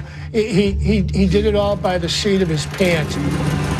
Yeah. He's the dark star of stunts. Okay, now listen. The reason I stopped it there and the reason, this is the entire reason I'm talking about all this, because this is the most fascinating thing for me. He just guessed. He's winging it. Right. He really is. No science. No nothing. Practice. Right? So crazy. So, for the 1967 Caesars Palace jump, Evel used a standard factory suspension on his Triumph Bonneville T120 TT, which again, I will tell you, is not a dirt bike. That is a street bike. That is the kind of bike you would ride to work. That's a heavy like John bike, Bonus ride. right? It's a heavy, and the suspension, there's no suspension, right? The motorcycle featured the stock cutting-edge components of its time, which heavily contributed to the crash. Stock travel, the front telescopic forks, and dual rear shock absorbers provided a mere 3 to 4 inches of suspension. Jeez. No adjustability. The suspension completely lacked modern compression and rebound damping adjustments to control the impact. Because it was a heavy street-legal cruiser rather than a lightweight dirt bike, the suspension instantly bottomed out upon hitting the safety ramp, and that caused Knievel to lose control. But that's not all. Come on. Let's talk about the ramps themselves. Oh, gosh. Julia, Evel Knievel was no brain surgeon. What? In fact, he nearly needed a brain surgeon. The ramp trajectory was fundamentally flawed, making a successful landing nearly impossible under the conditions Knievel himself had set up. While a motorcycle can theoretically clear 141 feet, Knievel designed the ramps entirely by guesswork, without consulting physicists or engineers. The specific trajectory errors doomed the jump. Here are some of those doomed trajectory errors. Too steep of a launch angle. Come on. Nice. Come on. The takeoff ramp was angled too high, and that sent Knievel into a high looping trajectory rather than a long progressive arc. A severe speed loss. The steep incline of the takeoff ramp forced the heavy 380-pound Triumph motorcycle to fight extreme gravity upon ascent. In fact, Evel said he felt himself slow down as he got to the top of the ramp. And he probably surrounded himself with yes men, and no one said evil. 100%. Let's look into this. I don't think he had any men around him. I think it was just him and a guess. Yeah. It's so funny that like any of his stunts could have been prevented if he just asked one guy that would have been like, no, stop it for a moment and let's think this through. One math guy. So the bike dropped to below the 80 to 90 mile per hour target, the dead zone apex. Because the trajectory was too vertical, the bike lost forward momentum at the peak of the jump. It began descending almost straight down rather than carrying clean forward momentum over the fountain. Nice. The landing ramp was not sloped or positioned correctly to match the steep angle of the descent. Come on. Instead of gliding flush onto a downward slope, the front wheel directly smashed into the safety deck. Ultimately, Knievel did clear the horizontal, clear the fountains. He did. But the broken trajectory of the landing ramp caused the landing to have destructive downward force, and that's why he crashed. So neither the takeoff ramp, the landing ramp, nor the motorcycle made it possible for him to do what he did. That's why he nearly died. Thus, CTE was born. That's exactly right. And I'm going to tell you guys right now, if you have not seen it, and it doesn't sound like you have, Julia, look at the Evel Knievel Caesar's Palace crash on YouTube right now and watch his body. As soon as the motorcycle makes contact with the landing ramp, it looks like there legitimately was a crash test dummy, not a human on there. That's how quickly his bones collapse. It's unbelievable. Hang on, I gotta see. You got to see it. It's insane. It's man. truly unbelievable to see, and it's terrible to see in real time. But they love slowing it to you and showing it to you in slow motion. They love it. So during the break, we'll be showing that to young Julia Daniels to see her thoughts on whether or not Evel Knievel was in fact evil. What really just matters winging it. continues right after this. Patrick Morning Show on The Fan. Happy birthday, America. The Fan. From the 1-8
right, we're right back. Power Trip on a Monday morning, live all week long. Be in Detroit Lakes this Friday morning for all you who like to make your yearly pilgrimage to see us there. From all points up there, Fargo and Detroit Lakes itself and all around there. We'll be there Friday morning playing the initials. So come on by and say hi. It'll be great. It's always a fun time. No Corey till then this week. I don't know when Zach's back. But in with us today, JD, Julia Daniels. Maxo's over there. Devin's back there running the computers. Hi, Devin. Good to have you. Thank you for being here with us. We appreciate it. Of course. And we are in the middle of What Really Matters, which has a sponsor. Do you know who it is? Is it Ovo? I believe that is correct. Yeah, Ovo, LASIK and lens, Ovo. That's right, yes. Is the best. Corey loves it. We all love it. We love it. Yep, Ovo. I think it's ovo.com. Ovo. If you have bad eyes, get them fixed at Ovo. Today, Hawk, is the first day any of these free agent signings and trades can become official today at 11:01 in the NBA. I know you're waiting for it. I can't wait. Yeah. Because there's all kinds of extra things going on with the LaMelo Ball trade, I don't know if it'll be official today. The LaMelo Ball part is done, but all the other 3, 4, 5 team trade around it isn't official yet. So we might not find out at 11:01 that LaMelo Ball is officially a Minnesota Timberwolf. Have we officially gotten Julia Daniels' reaction to LaMelo coming to the Wolves? Yeah, I was here when. Oh yeah, you guys. Yeah, you were here. Yeah, the that news. day. That's right. Yeah. Very exciting. And you've changed your mind now. Yeah, she hates you hate it. No, that's a joke. He's a liar. Yeah. It'll be great. Yep. It's going to be so fun. My job's going to be so much more fun because he's here for sure. Yeah. Yeah, you're going to have someone on the bleep button when you're doing the post-game interviews. Well, this year we stopped taking the post-game pressers when Ant was up there because we're like, yeah, Right. Yeah. It's like when you hear a Lil Wayne song on the radio. It's just like every 3 words. You only get one FCC violation after 10 p.m. of swear word, and once that's gone, it's over, Johnny. Right. Yeah, that's right. Yep, that's right. All those will become official today at 11:01. But what really matters is this. Evel Knievel. I'm going to guess you guys are hungry for more Evel Knievel facts. Am I right? Yeah. Dude, I love it. You're 100% correct. That looks like somebody put a mannequin on a motorcycle. Yeah. Just went that was limp nuts. instantly. Yeah. Julia, you saw it for your first time ever. What were your thoughts? It does look like a test dummy. It does, doesn't it? It's sad. It is. It does. You're watching a man's bones break. You're watching a man's skull crack on the concrete. I can't believe he lived. He wasn't wearing any pads. He was also nuts. Yeah. Well, that's the only we just talked about, like, the science wasn't there, the technology wasn't there. The only reason he lived was because he was him, basically. Yeah. All those people out there to watch, and nobody said a thing. Well, and that's, he was evil. But that's why they say, like, billionaires sometimes have the worst style because no one's going to tell a billionaire what to wear. That's true. Yeah. You know? That is true. Right. By the way, Evel Knievel got his name when he was in jail. What? That's right. This doesn't surprise you probably. He was in jail for a petty crime. His name was Robert Knievel. That's his real name. He was in a cell with a guy named William Knaufel. And the guards gave that gentleman Awful Knaufel as a nickname. And then they started. What are the odds? Is this a true story? It's a true story, yeah. And then they started calling Robert Knievel Evel Knievel. And he later changed it from EVIL to EVEL because he didn't want to seem completely bad, So that's how Evel Knievel was born. Awful Knaufel and Evel Knievel. Yeah, that's crazy work. Right? It's crazy. It's a crazy That has world. to be the podcast title. Awful Knaufel. How do you spell it? Knaufel and Evel. That's so funny. It's like a Wario situation. Yes, correct. Someone get 2 cats and name them that. Right. Yeah. And I just another real quick one before I let you get a sport, and then I'll give you a couple more things that are fascinating. Do you have any idea? Now, I think you might know this, Max, because it was in the documentary. Who gave the eulogy at Evel Knievel's funeral? I could give you a million guesses. I don't know that you'd get there. You might, though, just because this person is kind of a whack-doodle as well. In a good way, though, I think. Any other hints? I believe he's from the South. He's an actor. He has had an interesting life because he kind of got his big break in a lucky way as well. outlandish, but he's a great actor, one of our greats. Yeah. And he is in he's in quite a few commercials these days too. Yeah, he is. Yeah, big time actor. big time actor. One of our favorites on this show. I'll just tell you, Matthew McConaughey. Oh, really? Matthew McConaughey gave his eulogy at his funeral. Wow. Yeah. Why? How about that? He was a pal of his. Yeah. So close, in fact, that McConaughey did give the eulogy. At the funeral, he said he's forever in flight. He doesn't have to come back down. He doesn't have to land. So I don't know. It doesn't say why. I just know they were buddies. But I can see those two being buddies. Yeah, good for I them. can see that. Sure.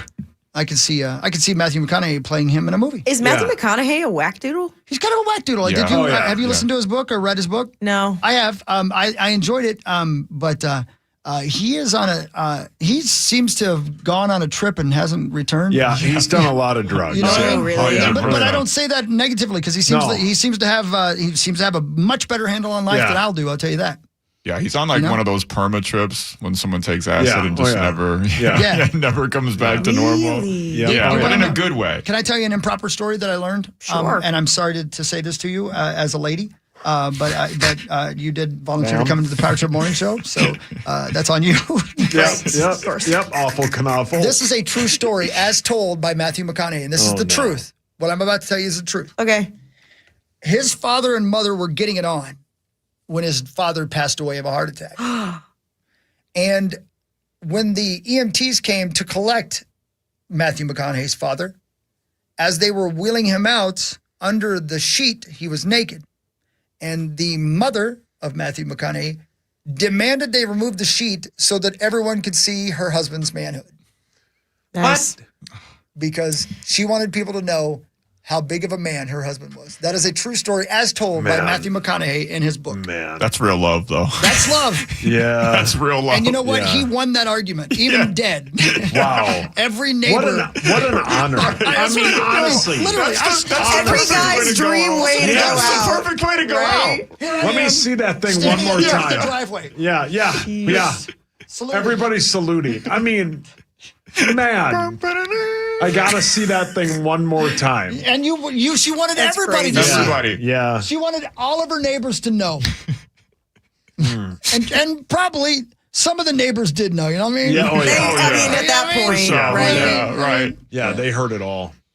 Wow. This whole neighborhood for lined him. up on the driveway, Yeah. saluting with a tear in their eye. Yeah. Yeah, that's how extreme. Well, don't make me embarrassed. Yep. Let's see here. What else? Back to sports. Norway beat Brazil 2-1 to advance to the World Cup the quarterfinal. The 5-time World Cup winners, Brazil, are eliminated and they are out. They are the most successful team in the competition's history, and they'll have to wait another 4 years to see if they can win one. And then after, Neymar announced he is out for international soccer. He's retiring from international soccer. So all of that happened after Norway beat Brazil, and the one guy with the really cool hair scored 2 goals. Erling Haaland. That guy. He's the man. Man, He is, he's yeah. something He's else. a beast. He's a cyborg. Yeah, he is. Yeah. He looks like a Viking. Like And he he's looks hilarious. He's a really funny dude. He looks like he'd be super serious, but he's a character. Who does he play for? I think he plays for Man City. I think that's right. In the Premier I think League. that's right. He's like one of the best goal scorers in the world right He's now. just huge, too. He's unstoppable and inevitable. It's crazy. And Brazil, I think they said this is their worst finish since 1990. Yeah, not good. That's their standard, Yeah. man. Yep. It's World Cup or bust every single time because they don't mess around about soccer down there, man. Yep. Everything is soccer all the time. Even when they play volleyball, it's soccer rules. Oh, is it really? Yeah, like watching it at the beach, it was nuts, dog. Wow. They don't play. Like people were legit. Like I saw best friends ready to murder each other over casual volleyball. Man, they're because into it. They don't play about their sports at all down there. All it really matters is this. All right, last 2, and then I'll be done with the Evil Knievel for the day. I love it. But I just think a great American needs to be recognized. His first jump was because he had a buddy whose used car dealership was failing, and he wanted to help the guy raise some attention for the dealership. So he fetched 2 mountain lions. What? and a bunch of rattlesnakes. Just fetched a few. Yeah. He's got a guy. He lined them up, and he said, I'm going to jump these sons of bitches on my motorcycle. Now, being that he was Evel Knievel, he made it over the lions. Oh, God. Didn't make it over the Come on. landed in the cage with the snakes. No word on if he got bit. I'm sure that he did. I don't know for sure. Or maybe they respected him or were so surprised that they just declined to bite him. Come on, Evil. Come on, Evil. Well, and his friend was like, yeah, my business is failing. Yeah. And Evil's like, I got a great I got an idea. I need 2 mountain lions and a box of snakes. How does that help? Yeah, listen. Thanks, Evil. I was more looking for money, but this will work. Right. Yeah. You're a whackdoodle, brother. I don't think, I appreciate the thought. But the second most famous jump for our guy, Evel Knievel, I'll end on this. Evel Knievel, by the way, at the end of I keep saying it wrong, Wide World of Sports, he held 5 of the most watched events in the history of that television show. Really? Wow. Evel Knievel did. One of them being the Snake River Canyon jump.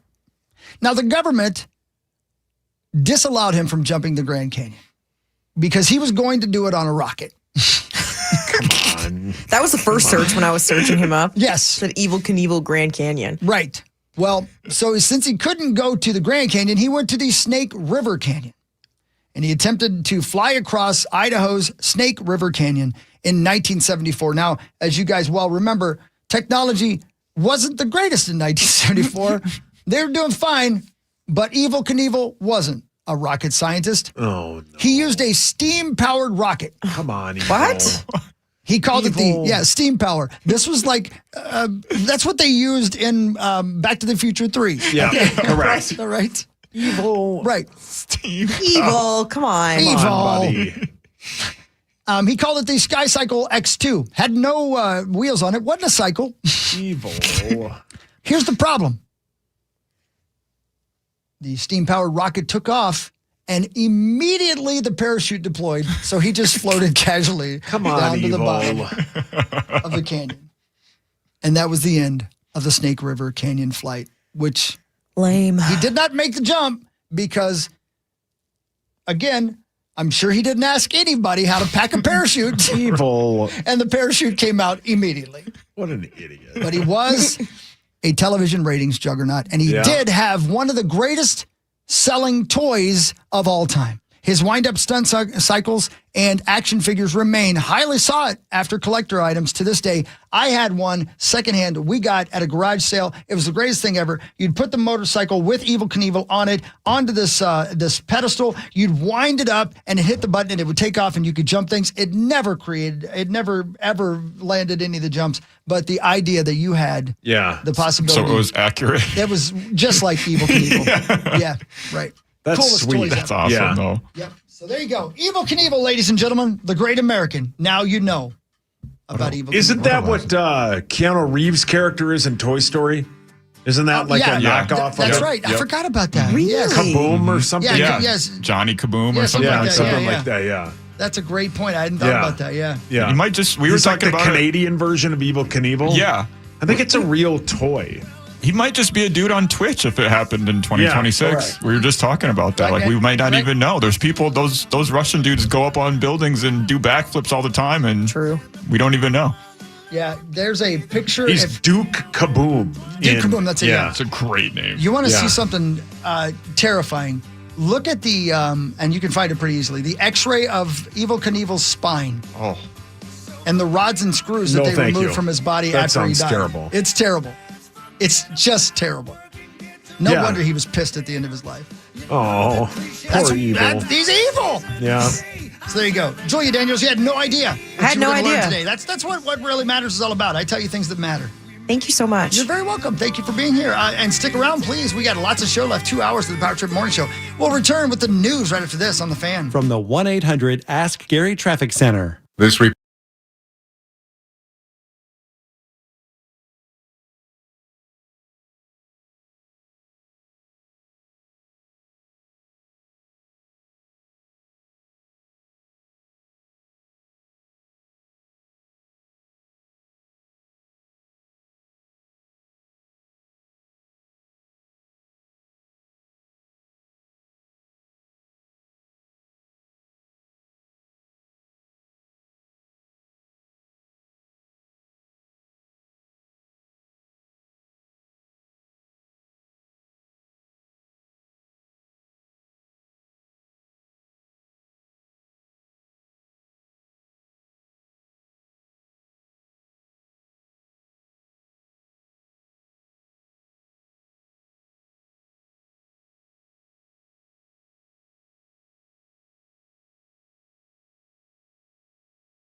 Hey, good morning, everybody. Welcome to the Power Trip Morning Show. It's 7:04 as you listen live, but whatever time it is, whenever you're listening to us on the old podcast, we appreciate it no matter what. No, it's Monday.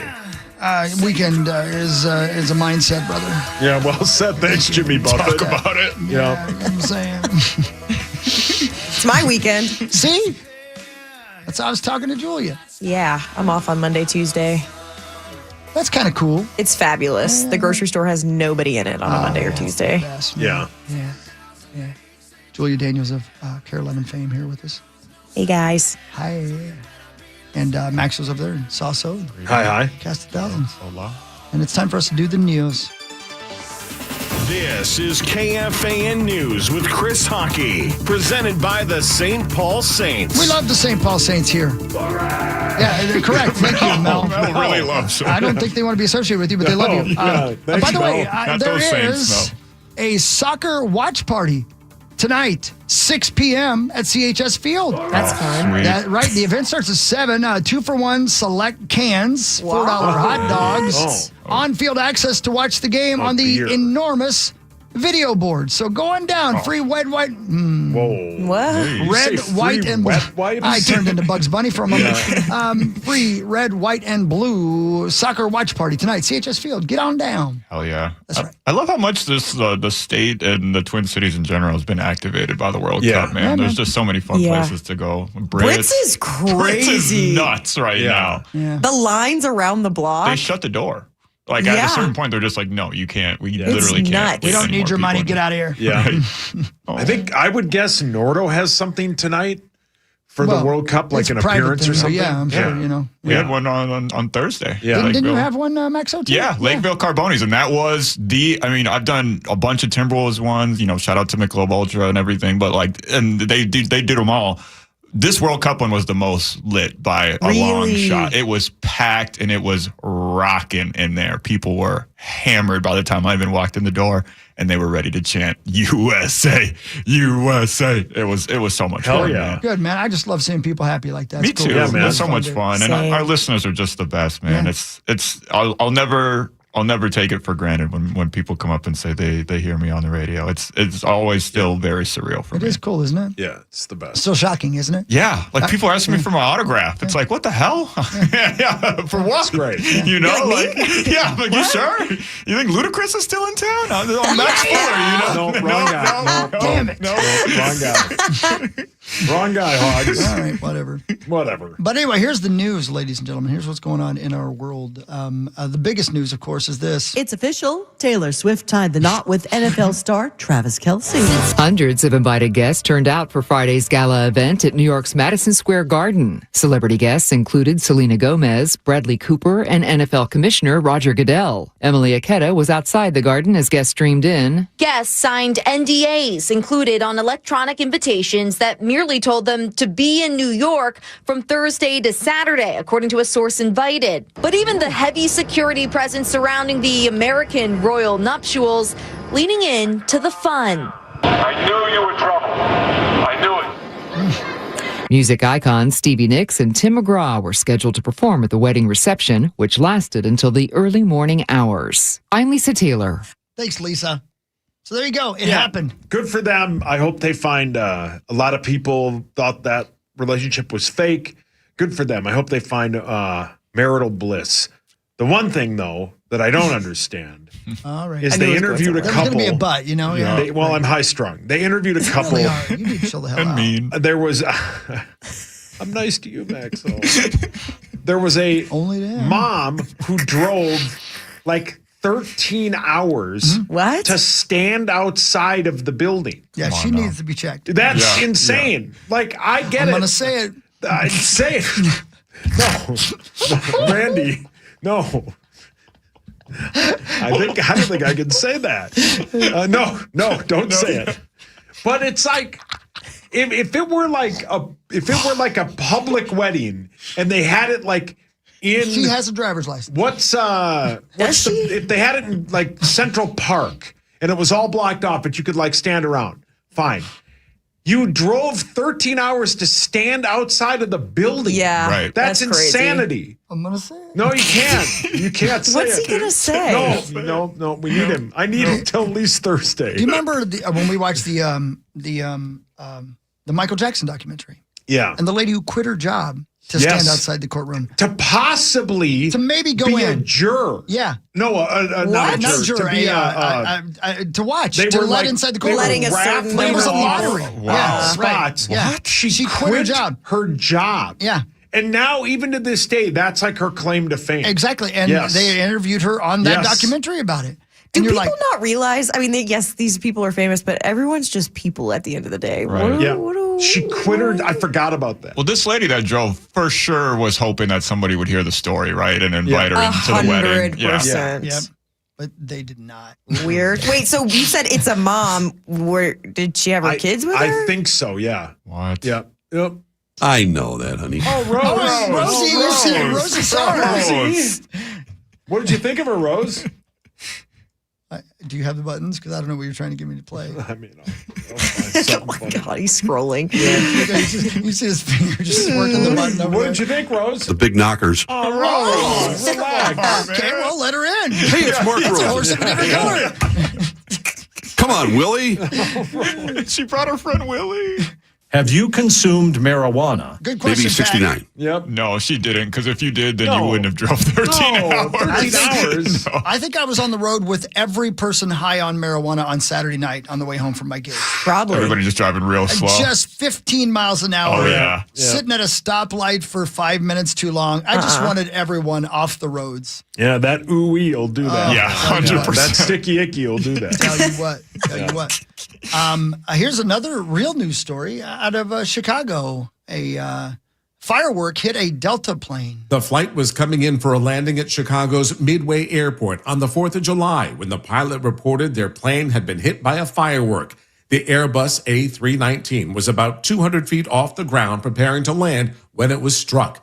The firework did not cause any injuries or damage to the plane that had flown to Chicago from Atlanta. The jet was taken out of service for a complete inspection.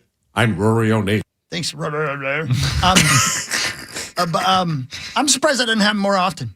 You know, on 4th of July, right?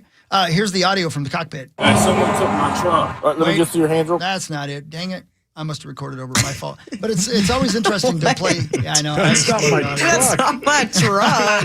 This guy thinks he's driving a truck. Yeah, it's a voice. 200 feet AGL, 250 AGL, but we just heard the bang on the plane, so we'll have to take a look at it once we get to the gate. And we're just hoping it was just the mortar that went off underneath, but definitely felt the big bang. There have been multiple reports, as you can imagine. The city's aware. They said they would notify the Chicago police, but, I don't know what they'll do.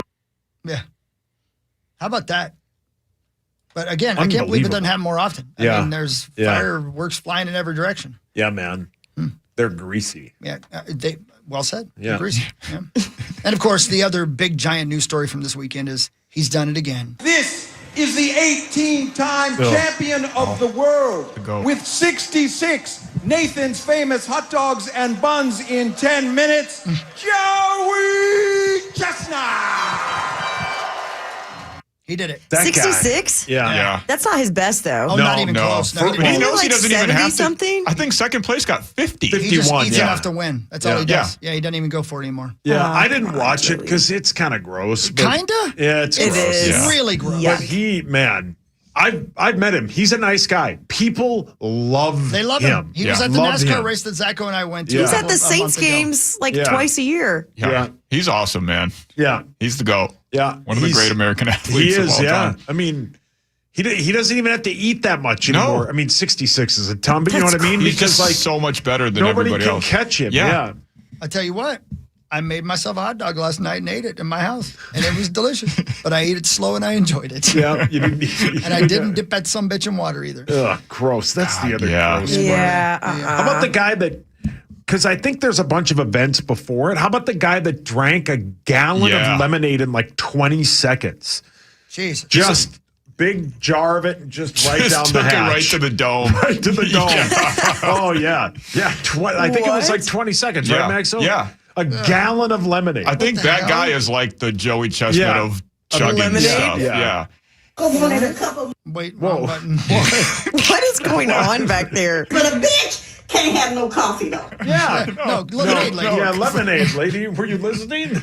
Bitch don't deserve coffee. No, you're right. Yeah, By the way, it's a dude again. I don't know why you keep calling him a bitch.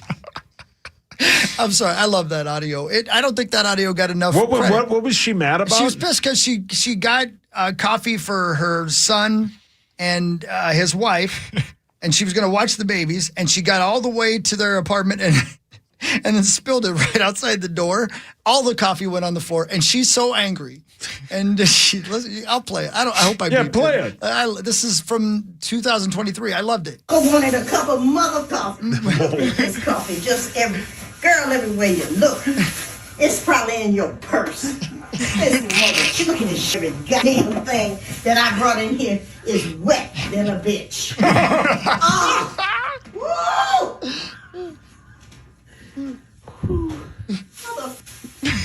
Made me think I live a good life. But bitch, you can't have no coffee. You can be a good bitch and pray to G, but a bitch can't have a cup of coffee. You can have degrees. And you can be a good mother, but you can't have coffee. Oh, you taping this mother. I don't give a because a bitch can't have coffee. Jesus.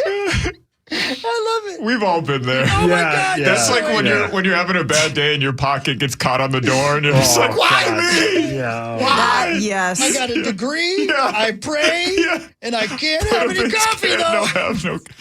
It's probably in your purse. It's so good. I just always love wetter than a bitch. Yeah, what does that mean? And she dropped the MF for like 1,000 times. I love how edited it is. You can have some life, bitch, but you can't have no coffee.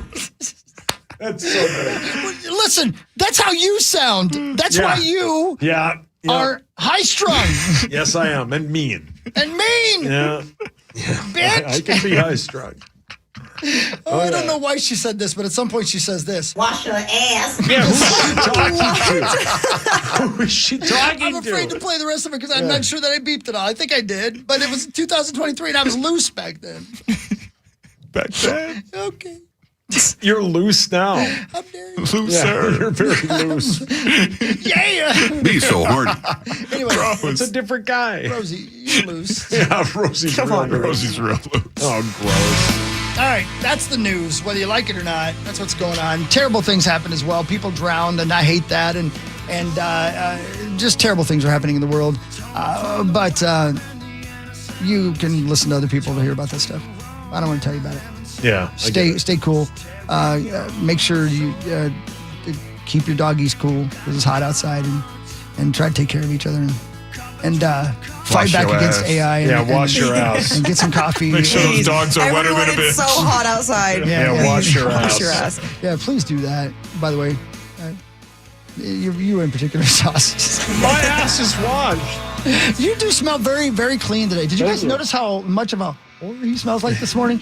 I don't know what you use now as washing soap. Yeah. But my God, is it Thank strong. you. Yeah. I don't say it's a compliment. Oh. You smell like a French whore. Well, that's the second thing he said to me after he started spitting hot Twins takes. I'm off my game. I'm not just making D jokes. I think they're going to trade Joe Ryan to the Yankees. What? It's 5 in the morning, Hog. Yep. You thought you were still dreaming, didn't you? Normally we rip. Anyway, it's Power Trip Morning Show featuring JD, Julia Daniels. We'll be right back with Sports on the Vein. Hey, it's Meat Sauce here from my amazing friends at Canal.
show.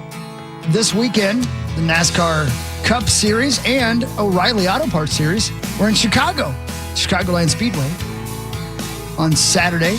And our guy, William Sawalich, was running good, but got bumped in the front bumper by his own teammate, Brent Cruz, a rookie. Sent him spinning into the infield. He was running good before that, but that was on lap 165. Couldn't recover, finished 29th, and that sucks because he faces an uphill battle with only 4 races left before the chase field is set. So he's 44 points outside of the chase right now. William Sawalich, who will be joining us in studio on Thursday, he'll probably still be pissed. So you might want to tune in. But he was very, very angry at his rookie teammate, Brent Cruz, for sending him spinning into the infield. Yeah, that sucks. Yeah, but thank you to Starkey and our friends over at Starkey for giving us our NASCAR update and bringing us William Sawalich here in the studio with us on Thursday. You a NASCAR fan at all, Julia Daniels? No. I feel like it'd be too cliche if I was a NASCAR fan, you know? From Arkansas. From Arkansas. Right. Too on brand. It was never a thing my family watched, but I remember going over to like some of my girlfriends' houses that are from like real redneck families, and their dad would be sitting there and hockey, and they'd be watching NASCAR in the middle of the morning or something, and I was like, "What's going on? Yeah, what's happening here?" We prefer the term hillbilly. You guys, it's a different thing up here. It is. You guys say hick and hillbilly. We say redneck. Yeah, we were hillbillies. Yeah, they fought people. Well, listen. we were because they thought, quote, they were stealing their women. Well, we were bored. And not because what else are you going to do? Right, you know? That's exactly right. Thank you. Kind of how my hometown. Thank you for understanding. Yeah. Listen, the best drama comes out of a tiny town. Yeah. Maybe. Yeah. Hawk, once got beat up by a dad once. Well, that knocked him out. Yeah. Yep. Yeah, I mean, because he went to this guy's house looking for his girlfriend. I shouldn't have gone there in the middle of the night. I was looking for a fight and I found it. Yeah. And you cried even harder driving around town. I did. Yeah. Ma'am? No, I'm a dude. Ma'am? I just cry like a lady sometimes. Yeah. I cry like a lady. Well, charmed. He did cry at Sex in the City too. I did because there wasn't enough sex in the city. Yeah, he was very sad. I was pissed about that. I was looking for a dad to fight. Yeah, the movies don't have any of that in it. Yeah, none. That's the biggest disappointment as a kid. Because they're PG-13. Yeah. You just see a show with sex in the title, and you're like, hell yeah. Yeah. Well, the show has it. The show has it. But not when you're a teenager. That's not the kind of right. You know, that's not what I was looking for. You were. Yeah, you're a known agitator. You're high strung. That's what they say. So you're high strung. Yeah, I am. I can't help it. Yeah, you can. Yeah, I can. I'm working it though. Bitch, don't I thought I had coffee. it under control. I'll tell you that. Bitch can't You don't deserve coffee. No, you don't. No. I'm trying my best. Are you? I am. Yeah. It's time for Fan 5 on the Power Trip. Again, thank you to our friends at Starkey for bringing us that NASCAR update. And Get is your it hearing checked for free. brought to our casino friends yet? I believe it. You know what? I don't know if it is yet or not. I think it is. It should be. If it's not, say it anyway. It's brought to you by our amazing friends at Circa Casino, Las Vegas. Love that spot. Where I'm going to be jumping over the fountain. I think you and I are going. It's just a water fountain. You and I are going to go. And we're going to go, bud. That's still dangerous. Yeah, it's going to be dangerous for me. I already blew a knee out one time. Yeah, I can do it again. Yeah, because he was trying to out-rebound Mike Morris. Yeah, probably, and plus I'll probably be literally a foot taller than literally, he is. almost exactly a foot taller than I am. Yeah, and I'll probably be at Lifetime, not some meaningful basketball game. Okay, listen, that's crazy. I can defend myself. Did you?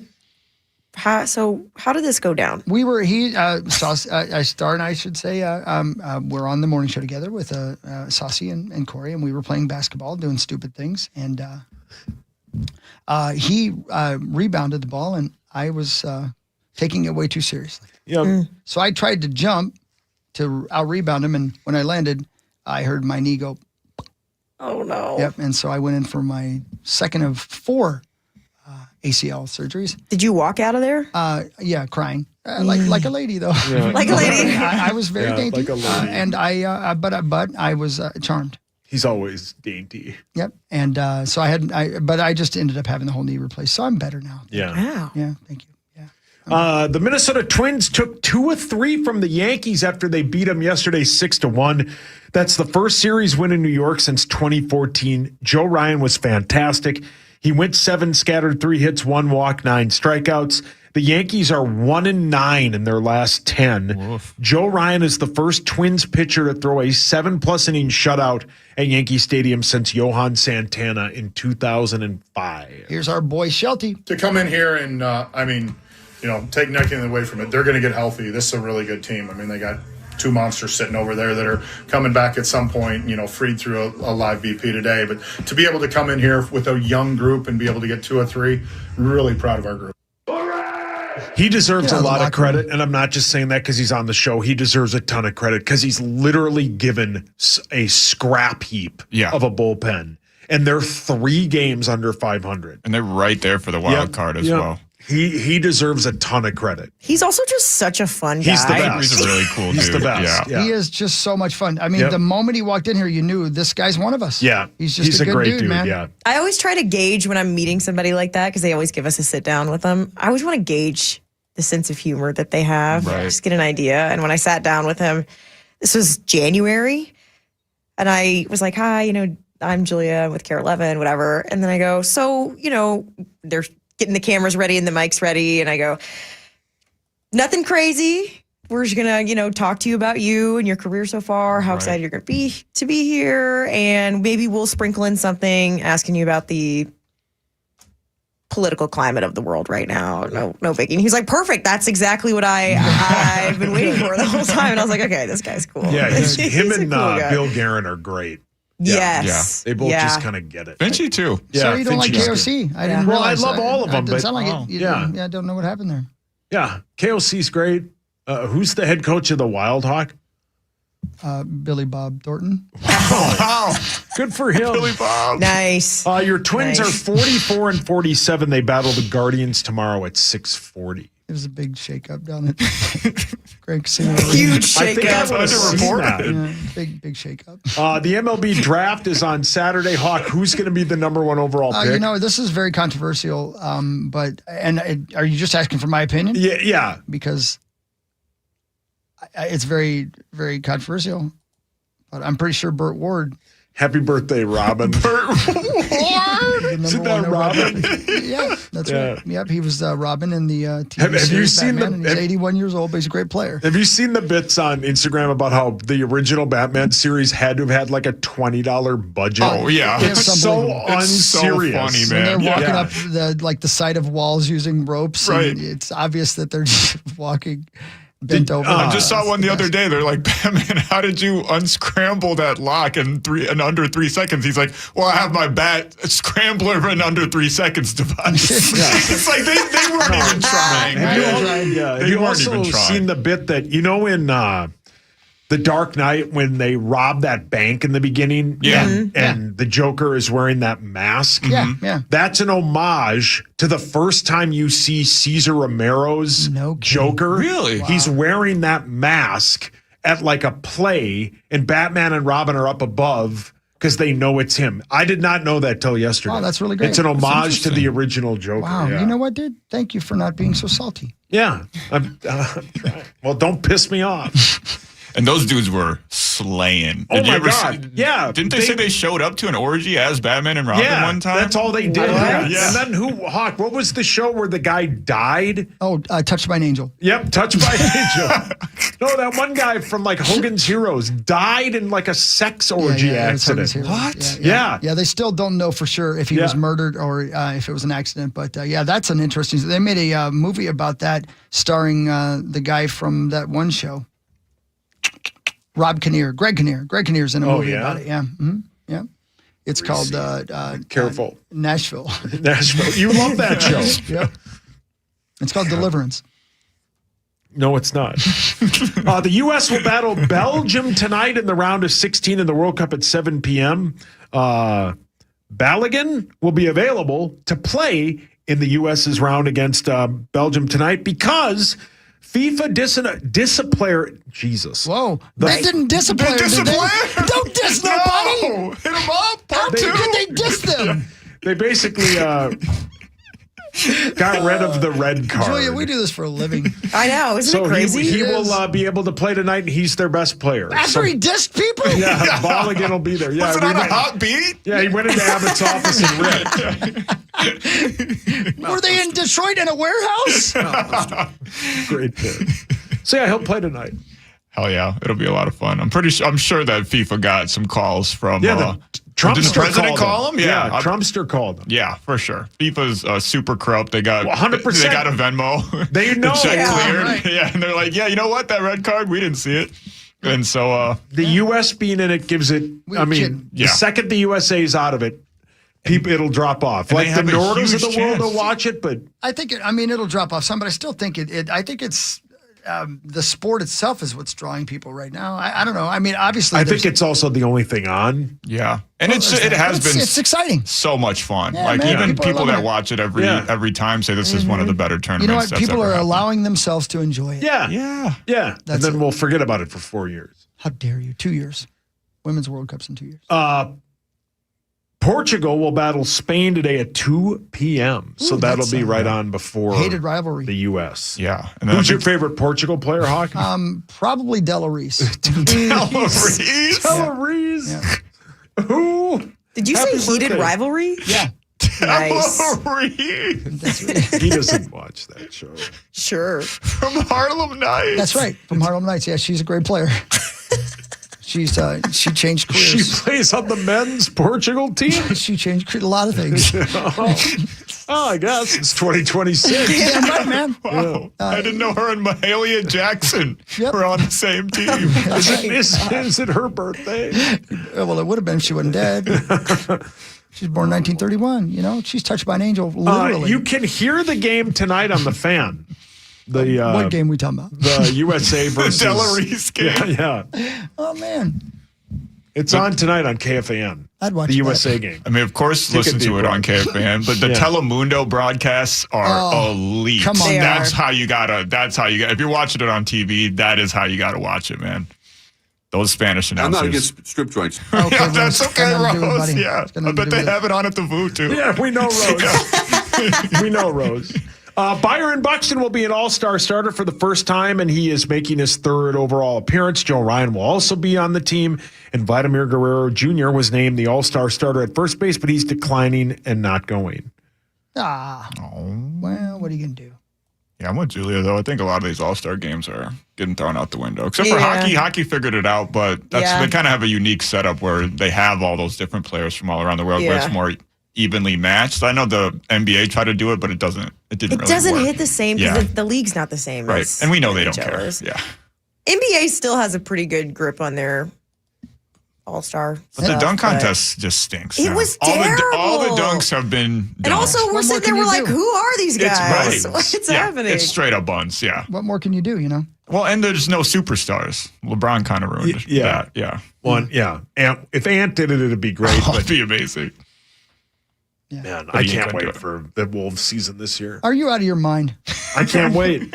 It's too early. What if they get LeBron? Good for them. Have There fun. was a moment this weekend where I thought it was a really good chance. I'd convinced myself they were going to get LeBron. 100%. I had seen some things on Twitter, and I was like, right. Maybe. I thought it was a real thing. And the pitch that they have is to team with Ant-Man and LaMelo would be, I mean, I hate saying it. If he goes back to Cleveland, it's simply because it's a good storybook ending. Right. They can't win. He can win it here if he comes here.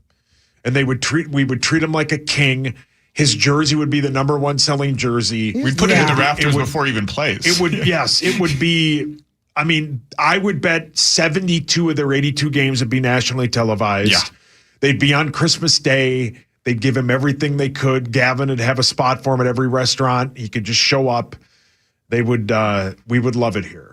It would be great. If he goes to Cleveland, then he's an old man and I don't care about him anymore. But if he comes here, it's the greatest thing of all time. and he's shooting his documentary, and it would look so cool with all the ice and the snow. Yeah. I mean, he can go to Cleveland because, I mean, we'd also have Bronny, which would be a huge advantage to the rest of us. The paper towel company? Yep. Hawk knows sports. Norway beat Brazil 2-1 to advance in the World Cup. Neymar, who plays for Brazil, announced after the game that he will be retiring from international soccer. Oh.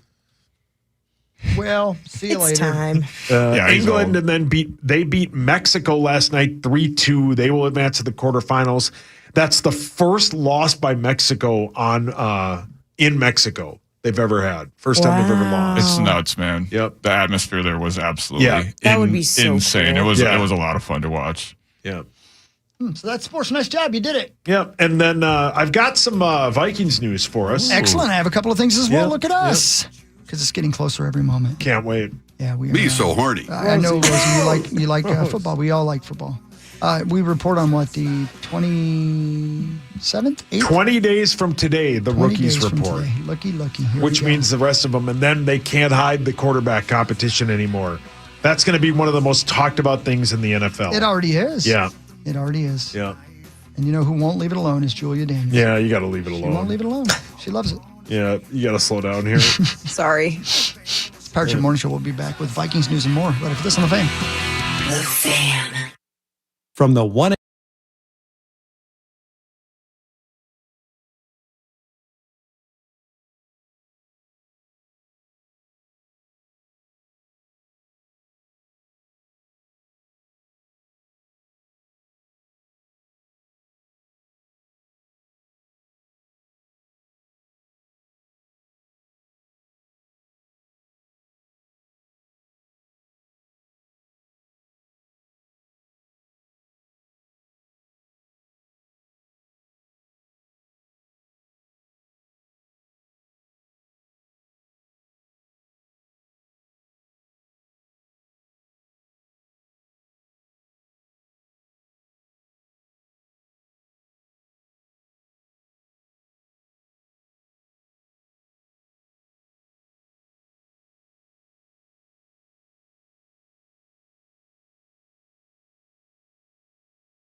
All right.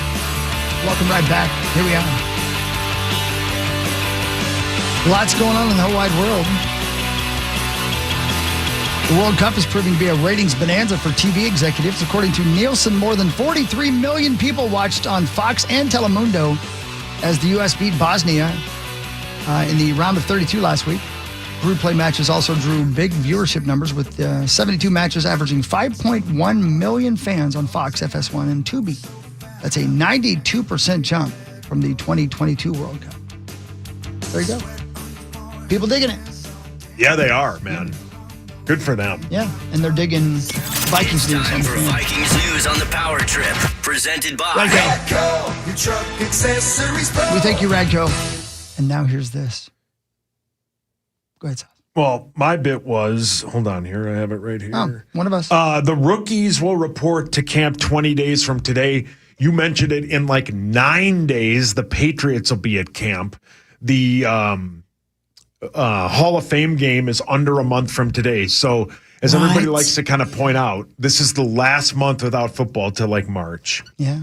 So, yeah, it's great. It's great. And it flies by. There is not a season that flies by faster than college football.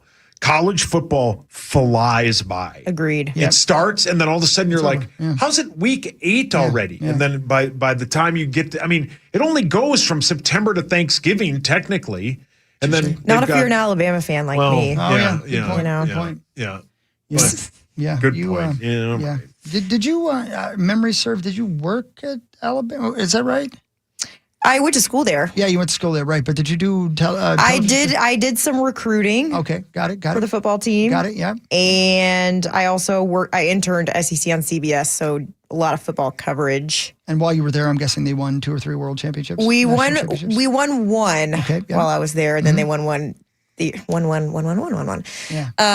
They won another the year after I graduated. That must be fun. Oh, I can't even imagine. I genuinely think that is the best day of my entire life ever.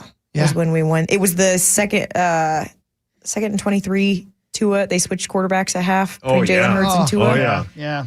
Yeah, that was crazy. That's crazy. Mm-hmm. I mean, that's just really I've always thought, I don't know if you know, like the Harry Potter reference, if I have to conjure a Patronus, like that's the memory I would use. Yeah, of course I do. Yeah. Hawk loves Harry I Potter. love Harry Potter. So you know what I'm talking about. I completely know what you're talking about. He bought 3 of the wands once at Harry Potter Land. Because that's what Abigail wanted, and what Abigail wanted, she correct. got. That's how it goes, man. Yep. I only get to be a dad a couple of times. You are correct. So there you go. Right? But yeah, no, that must have just been. I love college football. I just love it. And in fact, as I left my house this morning, it had 5 minutes left on the download. Oh, when I get home today, yeah, I will be playing college football 27 by myself, with my cat watching. It's going to be fun.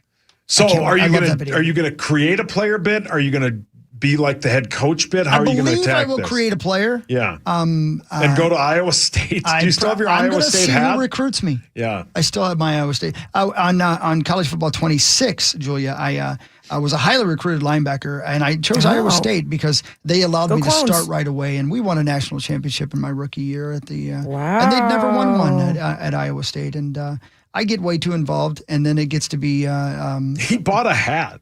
I bought a hat. Yeah. I did.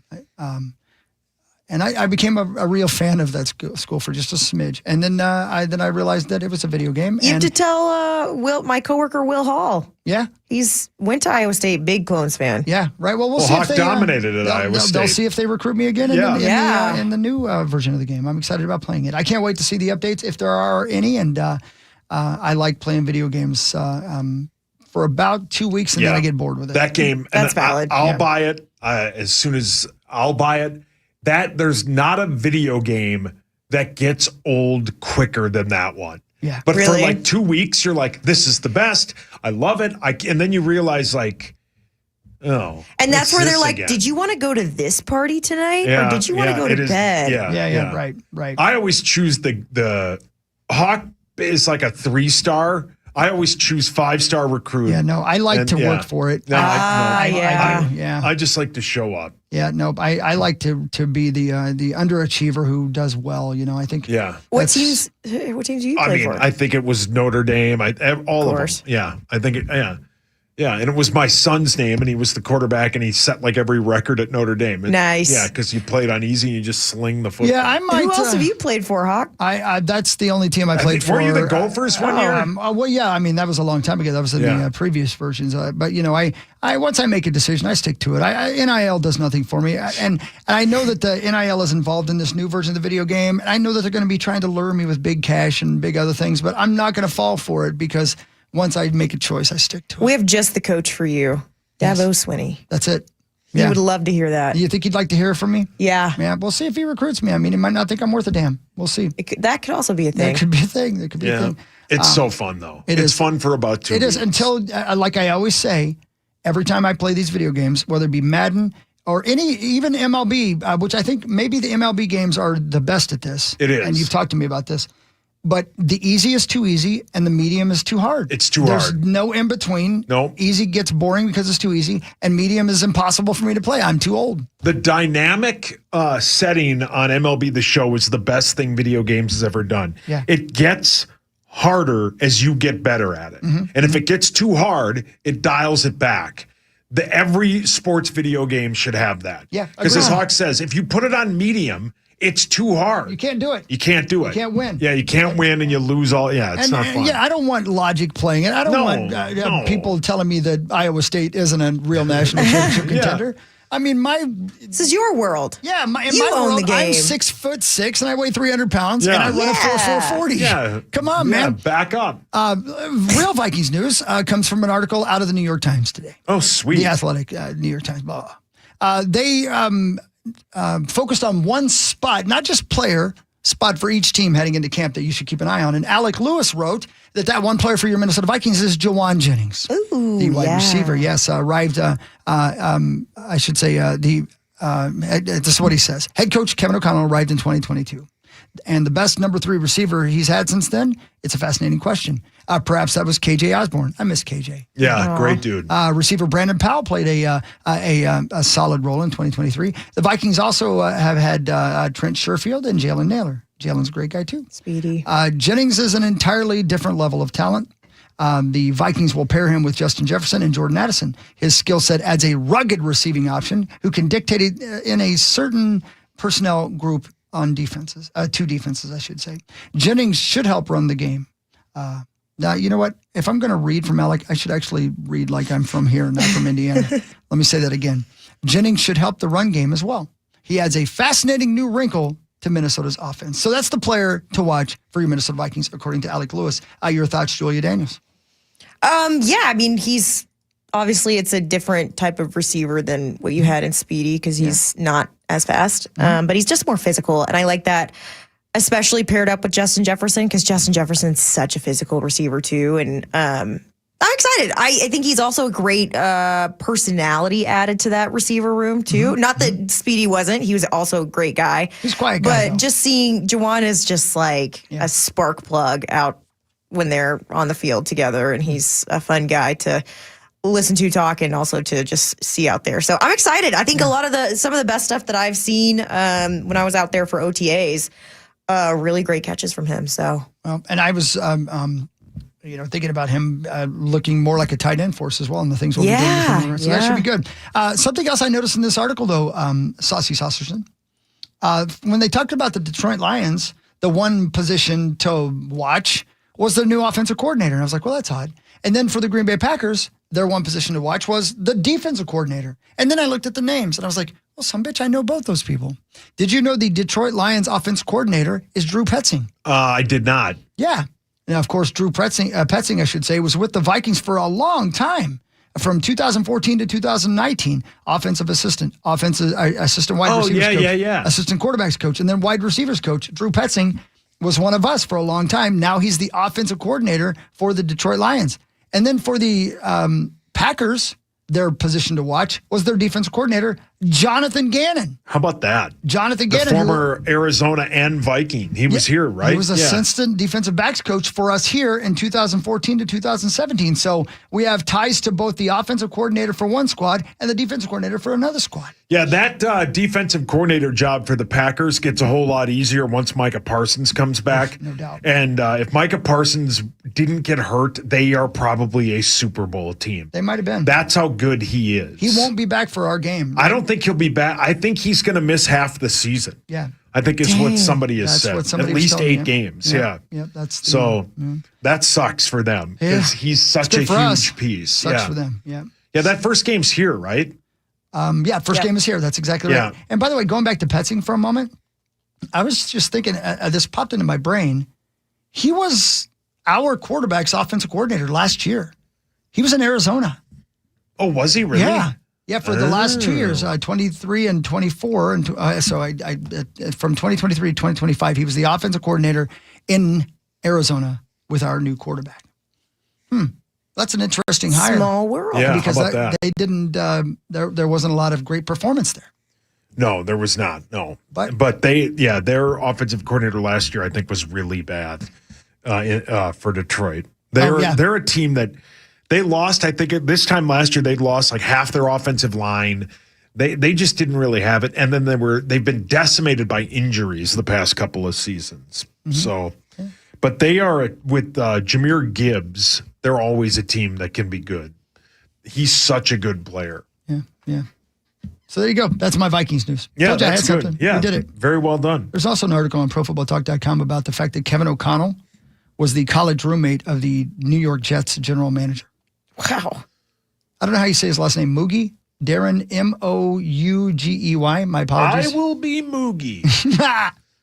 I apologize if I'm saying that incorrectly, but they were San college Diego roommates State? at San Diego State. That's exactly right. And he's now the Aztecs. New York Jets general manager. And I guess he has been for a little while. Wow. Yeah. Did not know that either. I didn't know that Although either. I think, if memory serves, he might have mentioned it on this radio show at one Yeah, point. But that my might make it memory's easier terrible. to trade him, whichever quarterback for us doesn't work out. Sir.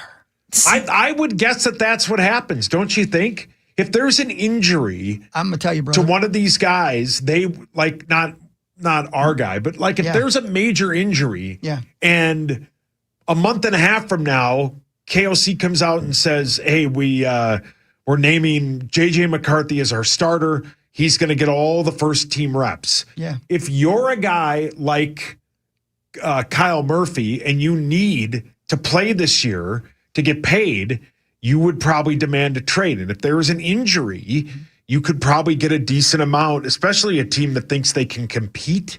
That's another thing in the back pocket of why this quarterback thing is so unbelievable. All of it, all the angles of it are great. Whoever doesn't win it might not be the backup.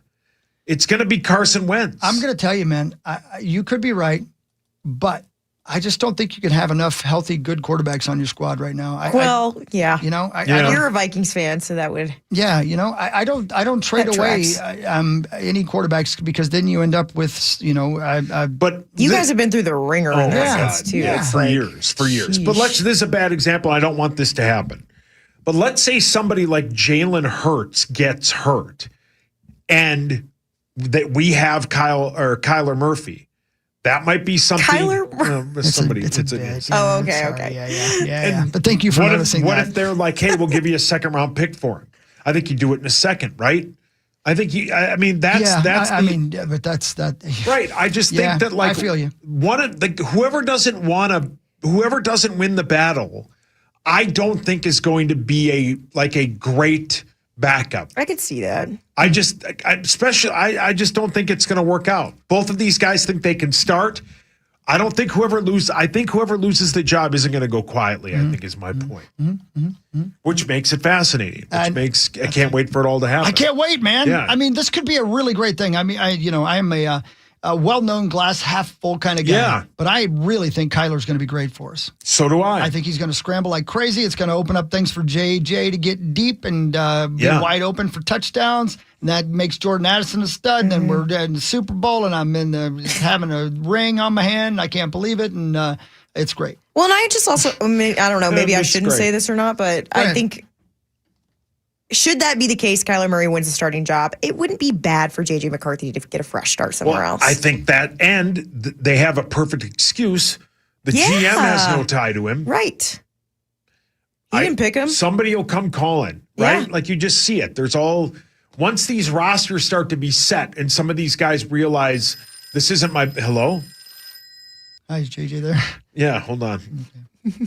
You want to come hang out with us in Tampa Bay? I mean, there's spots open. You see it all the time. Yeah. Oh, he seems happy. Oh, Mel, wow. I didn't know Mel answered the phone for him. You didn't know this was a improv comedy show. No, I didn't. I'm not good at it. Even though I took a class. You did. You took one class. I paid for it. You just quit, got my money back, and left. Yep, that's right. That's what happened. Yep. That's a true story, by the way, Julie. I figured. He paid for me to do improv. I quit after one class, kept his $250. That's right. Smart. Yep. Best money I ever spent. Showbiz, baby. That's how it goes, man. That's how it goes.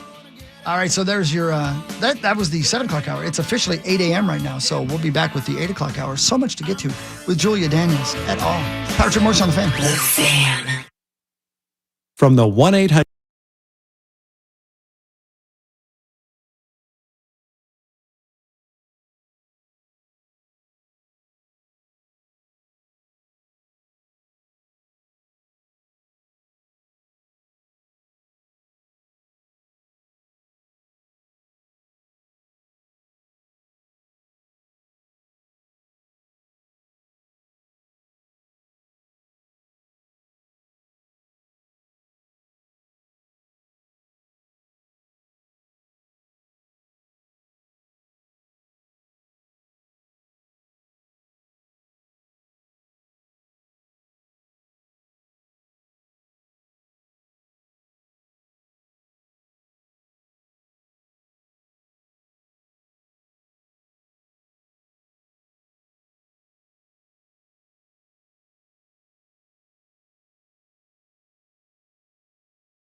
Okay, welcome back. Archer Morning Show. Here we are. We are losing sunshine by the day. NASA says it's all about the Earth's tilt. As our planet orbits the sun, our daylight hours reduce. By the time we hit the winter solstice on December 21st, we'll have less than 10 hours of sunshine. That's more than a 4-hour loss of daylight from summer to do stuff outside. Unless you're Superman, who has the power to change the Earth's tilt, there's nothing we can do about it. So get outside and enjoy what we have before it goes away. I'm Bree Tennis. Bree, you're freaking me out. Yeah. Jeez. You have to bring Superman into it. Yeah. Because he made the Earth go backwards. Yeah, don't tug on Superman's Lois Lane cape. wouldn't be dead, which I thought was an overreaction. Yeah. Plenty of fish in the sea, Superman. Yeah, correct, buddy. Find someone else. Get on Tinder or something. You can find somebody else, Superman. He's Superman. Yeah. Yeah. Yeah. Even as Clark Kent, you're an attractive man. You Sure. know? Yeah. You're very, in fact, kind of nerdy cute. Yeah. Right? I mean, Julia, do you have any? No? No comment. Okay, great, Oh. great. Understood. Got it. Here's a story for you as well. But Trying to turn my brain on, guys. I don't blame you. It's a little late in the show for that, though. I know, right? We're warming up. A semi-truck in Ohio crashed and spilled its contents.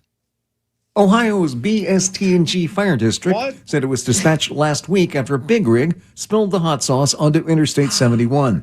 The fire district said the trailer was full of 40,000 pounds of the condiment, but the spill posed concerns about possible environmental effects. According to the Columbus Dispatch, the Ohio Environmental Protection Agency was called in, and responders attempted to contain the substance so it wouldn't go into drains. I'm Mark Mayfield. It was Frank's Red Hot. It Yeah. really was. That's what got spilled. Yeah. Man, when I first started here, somebody on the air had a Frank's Red Hot endorsement. And there were, no joke, cases of it in this cases. Like it looked like it would fill a studio. That's how much of it we had here. Yep. I don't remember who had the endorsement, but I remember I'd show up and they'd be like, yeah, I don't. It was one of the other stations. Yeah, but it would just simply say free. Yep. You can take as much as you wanted. What are you going to do with all of that? It was cases of You Frank's put that Red blank Hot. on everything. It was so great. I do. I love Frank's hot sauce. Frank's is fine. Yeah. I can see that. Do you like the spicy foods, the gumbo and stuff like that? Oh, yeah. Yeah, I figure you I'm have a to. spicy food Yeah, girl. you have to. Yeah, you have to. Yeah. That's part of the deal growing up there, right? You have Part to. of the deal. Well, I didn't when I was little, and then I grew up, became an adult. Yeah, then you gardened it all and you made it spicy. Right? Exactly. What about- Jalapenos out our ears. What about the sweet tea? Sweet tea? Oh, You my like gosh. sweet tea? The way that people make... Have you guys ever heard how you make sweet tea in the South? Yeah, it's terrible for you.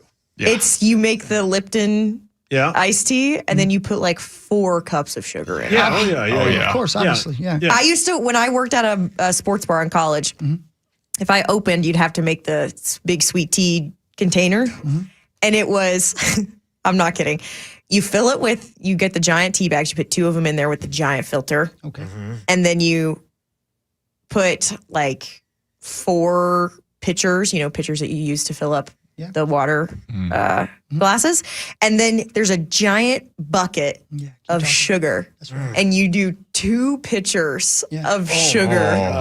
Yeah. That's right, baby. Now we're It's talking. like syrup. Yeah. Oh my! And then you have to use this giant stick Yeah. to stir it up while it's still hot. Or your hand. Just use your hand. Just get in there. Just get in there and stir it up. Yeah. Listen, it ain't sweet tea unless your teeth hurt. Right. You know what I mean? Yeah, it's got to be like almost syrup texture. Oh, it's so good. That's the definition of one of those things that you couldn't wait for as a kid, and then you come back to it as an adult, and you're like, "What the hell was I doing?" Yeah, like I'm gonna have to cut my ankle off. Except in the South, Yeah. they just are that you don't grow out of it in the South. No, sweetie. Yeah, no, I love it. Bless your There's a lot heart. of people that are probably like, "Oh, sweet tea, this is going to be good for you," and then you're like, "Nah, it's got like a cup of sugar in each glass." Yep. Yeah, it's great. Yeah, it is pretty good. It's pretty great. Yeah. It is pretty good. The happiest place on earth is celebrating a magical milestone. Disneyland welcomed its 1 billionth guest through its gates in Anaheim. Was it Zach? Friday. It was Zach, not. oh. No, he's in Vegas this time. Maybe he'll be there next week.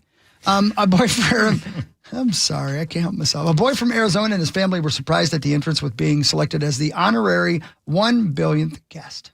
What? What do you get for that? They took part in a special You have to ceremony on Main pay Street for everything. and received a VIP tour guide for the day.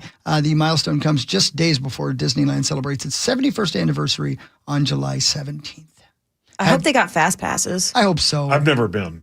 I know. Me neither. I've never been to Disneyland. I've been to Disney World a few times. Yeah.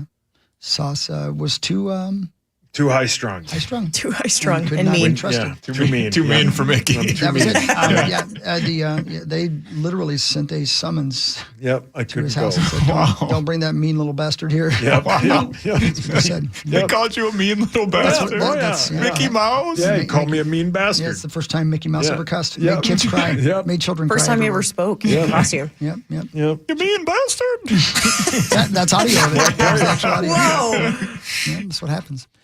Another chance to win more than $500 million in the Mega Millions jackpot is coming up tomorrow. There was no grand prize winner on Friday night, so Tuesday's drawing will be worth at least $576 million. The cash option on that works out to be about $254. Oh, not too bad. I'd take that. You ever known anybody win the lottery, Julia? No. No, me neither. I feel like you're not supposed to tell people if you do. That's what they say. I'm Yeah, telling no. everybody. It's going to be obvious. There'll be signs. No, well, we know. There will It'll be definitely obvious signs. if I do. Yeah. Yeah. Because I'll still work. But What? I was going to say, would you guys still work? Oh, no. Yeah, I mean, I love this job. Yeah, I I would, do. but I do. would go to Abbott and I'd say, hey, here's $1 million. Get your foot fixed. We aren't. This show starts at 2 in the afternoon. We're not starting at 5:30 in the morning. Two's not good. yeah. Two's not good. No, you want Commons shift. Yeah, noon to 3. We're doing is noon to perfect. 3. Or noon to 2. Yep. And we're going to be able to do it from wherever we want. Yeah, wherever we want, whenever Right. we want. Right. And here's another $1 million if you could bend over and pick it up. Oh, my God. You just love seeing that AC, don't you? Oh, my You God. do. You love to see Abbott's AC. You go give him $1 Me million. so horny. Will you text me when you do that? Because it'll still be laying on the floor. I'll come pick it up for him. If you're going to give him $1 million just to see the AC, my God. Pass. Abbott cheeked up. I don't think he can bend over, right? Sure you My can. gosh. Is Abbott cheeked up? That's the name of the book. That's how you know you love your job, though. You Yeah. win the lottery, you're Yeah, still I'd stay, working. yeah. I'd definitely still come into But the I show wouldn't for take sure. no crap. Of course, I'd give I don't- myself. you don't fired. anyway. I know, but I'm about to get fired if I'm not cool. And I ain't cool, Julia. Right. I ain't cool. There would definitely be signs that I won. Yeah. My signs would be, why is she in Europe again? Yeah, right. My signs would be, why is he wearing Julia's dress? Brilliant. Because I want to. Why is there too spinning funny. rims on a bike? What's happening? Yeah. Anyway, there you go. So there's my outside the news stuff. I know you got more sports, but we're going to talk sports all morning and it bores me. Yeah, I get it. It is You know what kind I of mean? boring. Yeah. Yeah. Do you ever get bored with sports, Julia? No. Oh. It's kind of sick and twisted. People are like, do you go to sporting events outside of work? I was like, yeah. Yeah. I don't get to drink while I'm on the job. True. Touche. Yeah. It is a whole different experience going there for work. It's like you even are watching the game in a totally different way. Well, and you're not allowed to cheer or anything. So when I'm going as a fan to sporting events now, I just sit there. And then when everyone's cheering, I'm like a millisecond late every time. I'm like, wait, okay, you decided. Yeah. What's your favorite of all the sports, though? Definitely football. Yeah. Just because I grew up, SEC football was Oh, like my gosh. everything. So obviously, Alabama, as you said, but did you ever go see them play Auburn? Or did you travel anywhere? Oh, to see yeah. them play? So when I was interning with SEC on CBS, I was traveling with them every weekend. Oh, man. Oh, sweet. I've been everywhere except for I haven't been to Kyle Field. Which is Texas A&M. Yeah, I never went to Mizzou. This is old SEC. This is not the new SEC. Yeah. Mm-hmm. And never went to. Are there any more that I haven't been to? Did you? And I know it's different. Did you ever go to Vautech? Did you see that? No. Okay. Did you ever go to Tennessee? Oh yeah. Yeah. Rocky Top. Yeah, LSU. that place is crazy. Yeah, That must be crazy. tons LSU is of like the visits to craziest LSU. one I to was go there to. for when Joe Burrow's junior year. Okay. They beat Georgia and then they rushed the field. And I was on the field already because I worked on the field. I was kind of like eyes and ears for sideline reporter. Okay. And for the truck too. Wow. And they rushed the field. It was one of the scariest experiences Oh, of my my. entire life. Guys, I've been there when they rush. I've been there, unfortunately, twice in my college career when Auburn rushes the field. But it's different when you're in Death Valley. Like, Yeah. Yeah. this girl's like bleeding out of her head right next to us. We're trying to get medics over. It's crazy. Oh my Nuts. gosh! No kidding. Yeah. Yeah. Rosie filed that report. Yeah, he was there laughing. But it was a lot of fun. I bet. Can't complain, honestly. Everyone's like, you didn't get to tailgate? I was like, I was right on the sideline. I think I was doing okay. Right. Part of it all, man. That's so cool. That's sweet. Yeah. Oh, cool. All right, let's get this. It's time for Fan 5 on the Power Trip. Brought to you by the St. Paul Saints. That's right. Don't forget CHS Field tonight. Get on down and watch the soccer game. It should be a lot of fun. Joey Chestnut won his 18th Nathan's hot dog eating contest by eating 66 hot dogs. Second place had 51. Let's go. Yeah, I mean, it's time for somebody to knock him off. It's just interesting. I know I mentioned this before, but interviewing those guys, that Joey Chestnut is just like this good with hot dogs, but then like other foods, it's different. It's totally different. Like there's you'd think that it would just kind of translate for every food, but then the guys were like all the guys are unanimously agreed. They're like, nobody can touch him in hot dogs, but I beat him in like a wing contest or something like that. Sliders. It's a really interesting thing. He still has crazy numbers on other foods, though. Oh, yeah. You guys ever look that up? For sure, yeah. Oh, yeah. I'm like, where does it, okay.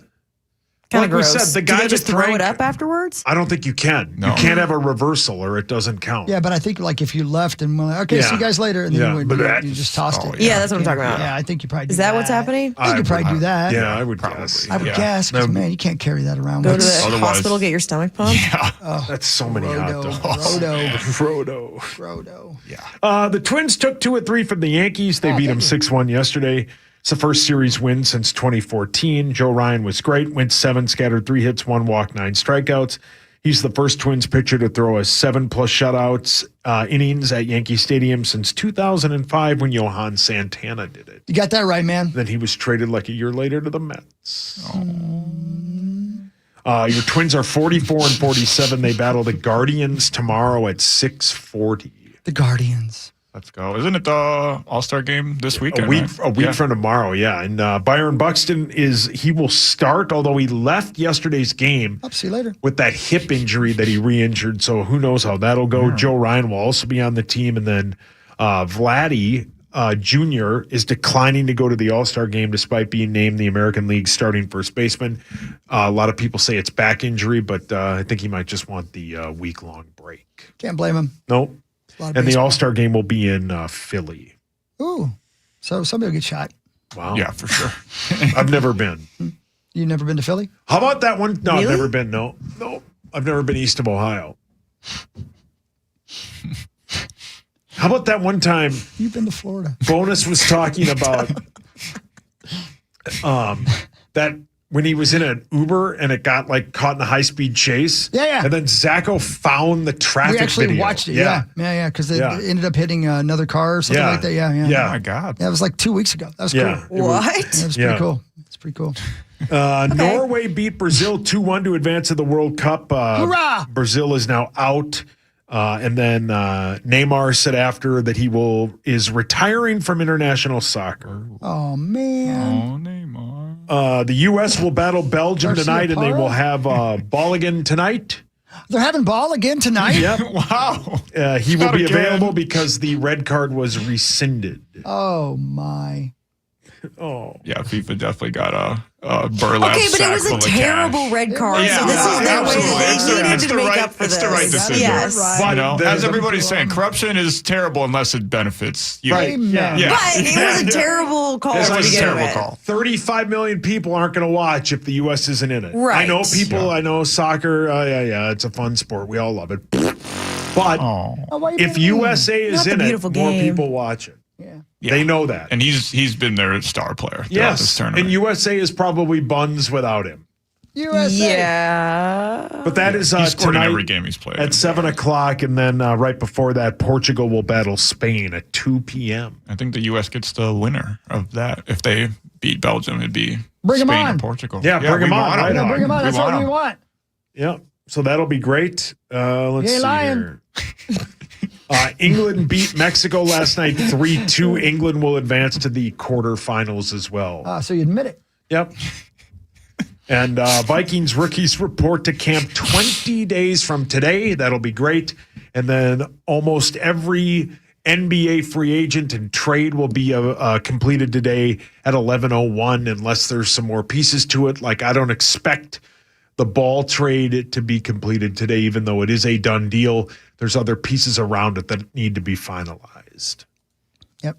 Any final thoughts on that, Maxo? Yeah, it's super exciting, and then obviously we're waiting for the big domino to fall with LeBron James. But even if it's not him, the reports are saying the Wolves are looking at Rui Hachimura, who a former Lakers power forward, and that's exactly the position we need. And I think that he was on the top of a lot of people's wish list, and they're going to try to sell him on, hey, maybe take a little bit less money to win a championship here, and maybe get a cash out the year after that. So obviously everything, it just depends on what LeBron wants to decide. But after he was literally hanging out with the Cavaliers assistant GM over the weekend, that ship might have sailed. Yeah. Once that picture came out, it skyrocketed on Kelce that it was like a 62% that he's going to Cleveland. It's come down a little. The highest Minnesota's been is I think about 10%. So they have a good pitch to LeBron. They do. You can play with Ant-Man and LaMelo and Jaden. You don't have to work that hard defensively because they've got Rudy. You have a chance to win a championship, and it's probably the best roster maybe besides Philly. But if you go to Philly with Embiid and all those guys, you can't guarantee Embiid will be healthy. Exactly. From a purely basketball standpoint, it's hard to make a better case than the Minnesota Timberwolves. And if you want to go from the legacy standpoint too, you could win a franchise its first ever championship, and you're going to be on the team that obviously LeBron doesn't need any more fans. He's one of the most famous people that's ever existed in American sports history and any sports history. But this is going to be everybody's sons, nephews, all the younger kids. This is going to be their favorite team because Ant and LaMelo are two big personalities. They're flashy guys. They would have been my favorite players growing up 100%. So it would inextricably tie his legacy to a whole different generation of players. But you can't really beat the hometown thing at the end of the day. But he's not going to win a championship there, right? No. So especially with Harden, who's a ball-dominant guard and all that. You know? Yeah, they got swept by the Knicks. I mean, I'd go there. Come on, Harden gave about as much effort as I do. Yeah, why you gotta talk him down like that? He 100% meat sauces on defense. He meat sauced it. Well, you're He was a liability on defense. He's not as high strung as I am, but that's right. Just as me. Nobody is. Nobody's that high strung. No.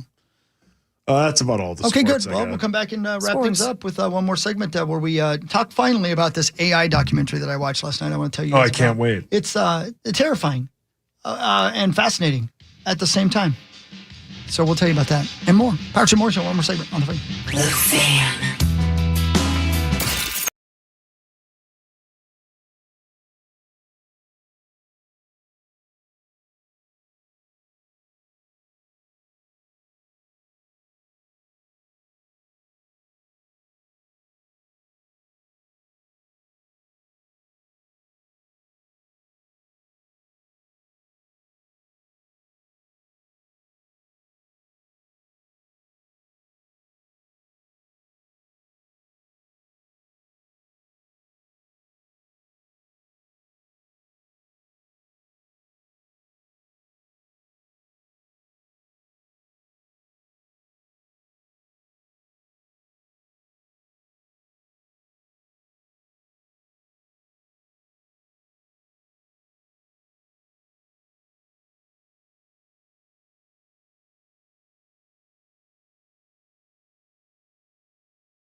All right, final segment. Here we go. Power Trip Morning Show. Corey will be back on Friday when we're in Detroit Lakes as the Power Trip Morning Show heads to our yearly visit to that wonderful city. We'll be playing a I agree. major. Yeah, I'm glad you're going to be with us, Tom Shane. I believe Zach is back Thursday on the show. Right now, Julia Daniels, Maxo, Devin's back there behind us, and there's Saucy. Hi. Getting things done. So, what we're going to do in this last segment here, guys, is I'm going to do my best not to sound like an idiot. Which is not something I normally do. Thank you, Julia. It's about time. Thank you. Because I'm going to be talking about something I barely have a grip on. Uh-oh. And that. Stop it. I don't think you can say I've got a pretty good grip on that. Ooh. Thank you. Gross. What do you think I'm talking about? How dare you? Know what? Don't answer that question because you make me look like a fool. You set me up. Why do you have to say things like that? Julia, don't listen to him, please. Okay. I'm respectable. Every respectable person says that. Thank you. Yeah, especially Hawks Daddy. I watched a documentary. Okay, well, first I'm going to start here. Okay. There's a great podcast that I am new to, but apparently has been around for 10 years. I always hate it when I say, wow, this is a brand new podcast, and then I realize it's been around for 10 years. That's what I did. But it's okay, because now I have a treasure trove of interviews to listen to on a podcast called Talk Easy with Sam Fragoso. You ever heard of it? No. No, I had neither. He's I believe he's like an NPR kind of guy. He's maybe the best interviewer I've ever heard, period. Really? Period. Maybe the best interview I've ever heard. I found him because I was listening to a Tom Hanks interview with him. And while listening to the interview, I thought to myself, Tom Hanks obviously respects this guy. I wonder who this dude is. And then I listened to a Alanis Morissette interview with him. I'm like, she obviously respects this guy too. So I had to look him up. And man, this guy's good. Great interviewer. He's interviewed like everybody. Everybody. The Michelle Obama interview I'm listening to right now is fantastic. Okay. But the one that I stumbled on just by chance when I was out taking my walk in lovely, what the hell's the name of that city? Compton. Cloquet. Yeah. City of Compton. It wasn't Compton, I don't think. Albertville. Guadalupe. Very close. Yeah. Bulgaria. Was with a gentleman by the name of Tristan Harris. Wait, you were walking with that guy? I was listening to a podcast. Oh. You're a known agitator. Please relax. Sorry, dude. He runs what is called the Center for Humane Technology. Now, he's came to prominence because he wrote a letter to the people at Google when he worked at Google and said, we got to get a handle on this because this could be dangerous to society. So he became very famous. And he worked for Google for another 3 years in a way that tried to prevent Google from destroying the world. And then he left and created his own Center for Humane Technology. Now, I'm going to say this one more time. For those of you out there who are really smart about things, if I get some things wrong here, deal with it. Yeah. I'm doing my best. Yeah. I'm 55 years old. Tag and I grew up in Indiana. Okay? So I'm just hanging on.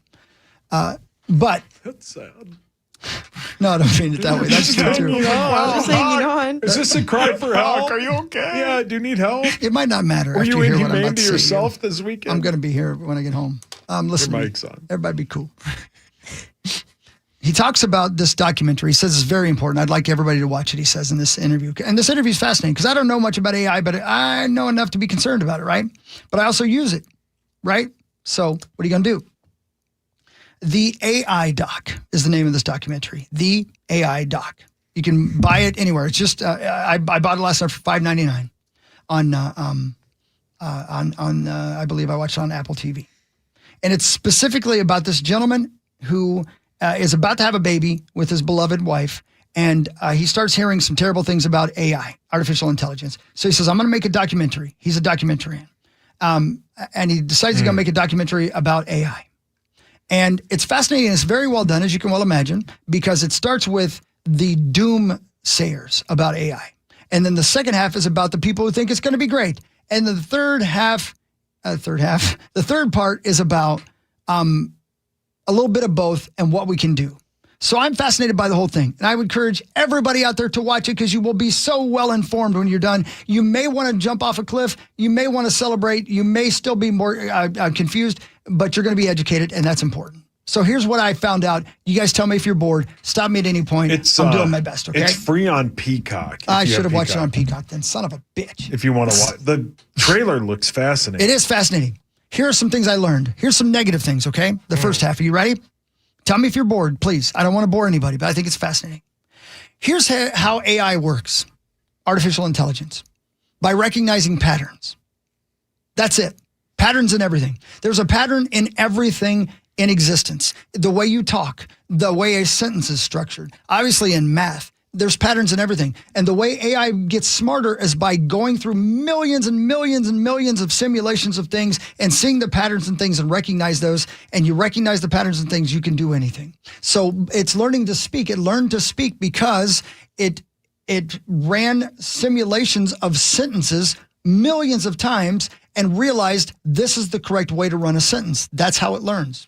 That's why, by the way, data centers are so huge, because the more computers you have running simulations, the more patterns it gets to recognize. That's why these data centers are enormous. And the reasons the data centers are enormous and the reason that's bad for the environment is because you need water to cool off these giant computers. That's what's the problem with the environment and AI, if you've ever wondered. Oh, yeah. It's really bad. It's some of these data centers use more like energy than the state that they're in. There's one that's so insane. There's one that's nearly the size of Manhattan.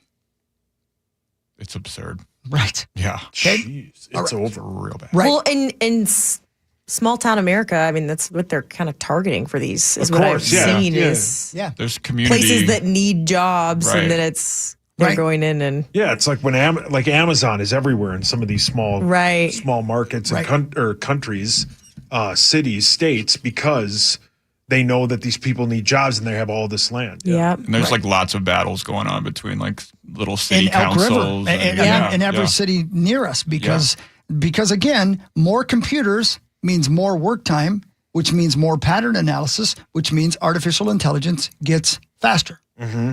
And what they are seeing is that we are heading towards artificial superintelligence. Talked to you about this before, which by definition means artificial intelligence will be superior to human intelligence. Well, it's like that podcast you had me listen Exactly. to. That's one of the scariest things of all time. Exactly. Terrifying. Exactly. And when artificial general intelligence can simulate reason, which is the thing that separates humanity from everything It's else, that's when we're going to have trouble. Because why will super intelligent things who can reason have any need for humanity? They won't. Right? It's like the Terminator. This is the first half of the documentary. So this and is humans the are making all doomsayers. of this. Exactly. Yeah. Exactly. So the question becomes, when you have superhuman intelligence, which, by the way, if you run the patterns enough, it will be able to understand the entire universe, because it will see the patterns of the universe and be able to recognize it. It's fascinating, right? So And again, terrifying. And terrifying. In fact, it's so terrifying that the leader of Anthropic, one of the AIs, decided it wanted to test its AI. So it set up a fake scenario in which Anthropic, the AI, was able to recognize through reading emails that it wasn't supposed to have access to, that it was about to be shut down. Oh, my. So it found emails that the creator created, fake emails that proved the creator was having an affair. And it used those emails to blackmail the creator to not turn it off. And they don't know how it figured out how to do it. They don't know. They never taught it how to do that. It learned how to do that on its own. See, and we don't have to have this at all. We don't have to have. Well, there's an argument that is not true anymore.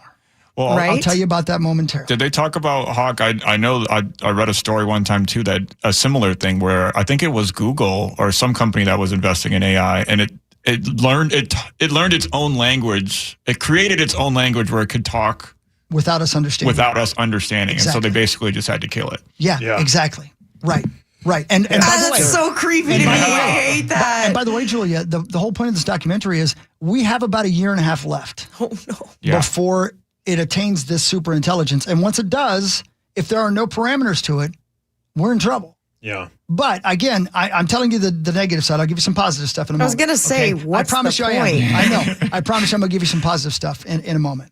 But the one gentleman described it as follows, and I've used this before, but I think it's an apt description. They don't believe that AI will be evil, okay? It won't hate humanity. It will, in fact, see humans as ants. The way we see ants. We don't hate ants. They're fine. But if we want to build a highway over an anthill, we build a highway over an anthill. We don't care about them. No. That's how AI will see us. That is how the doomsayers see it. Okay, they call it AI dread. Great. It's just so scary. I know. Now, let me take you to the other side. Second half of the documentary, or second third of the documentary, looking at the good part. There are people who think it's the greatest thing ever, and they want to let it run wild. Here's why. Number one, they say it will liberate us from routine jobs, which will allow humanity to attain its greatest heights by allowing it to stop doing menial things and use its brain for what it's meant to be used for, whether it be art or whatever. Okay. They have they believe in what they call data-driven optimism. In other words, the world has gotten better at every step of our evolution because of technology, whether it be planes, whether it be medicine, whether it be anything. So this is the next step in technology. And they say because of what we've learned through history, technology makes the world better. It could be the tool that tackles all the issues of humanity.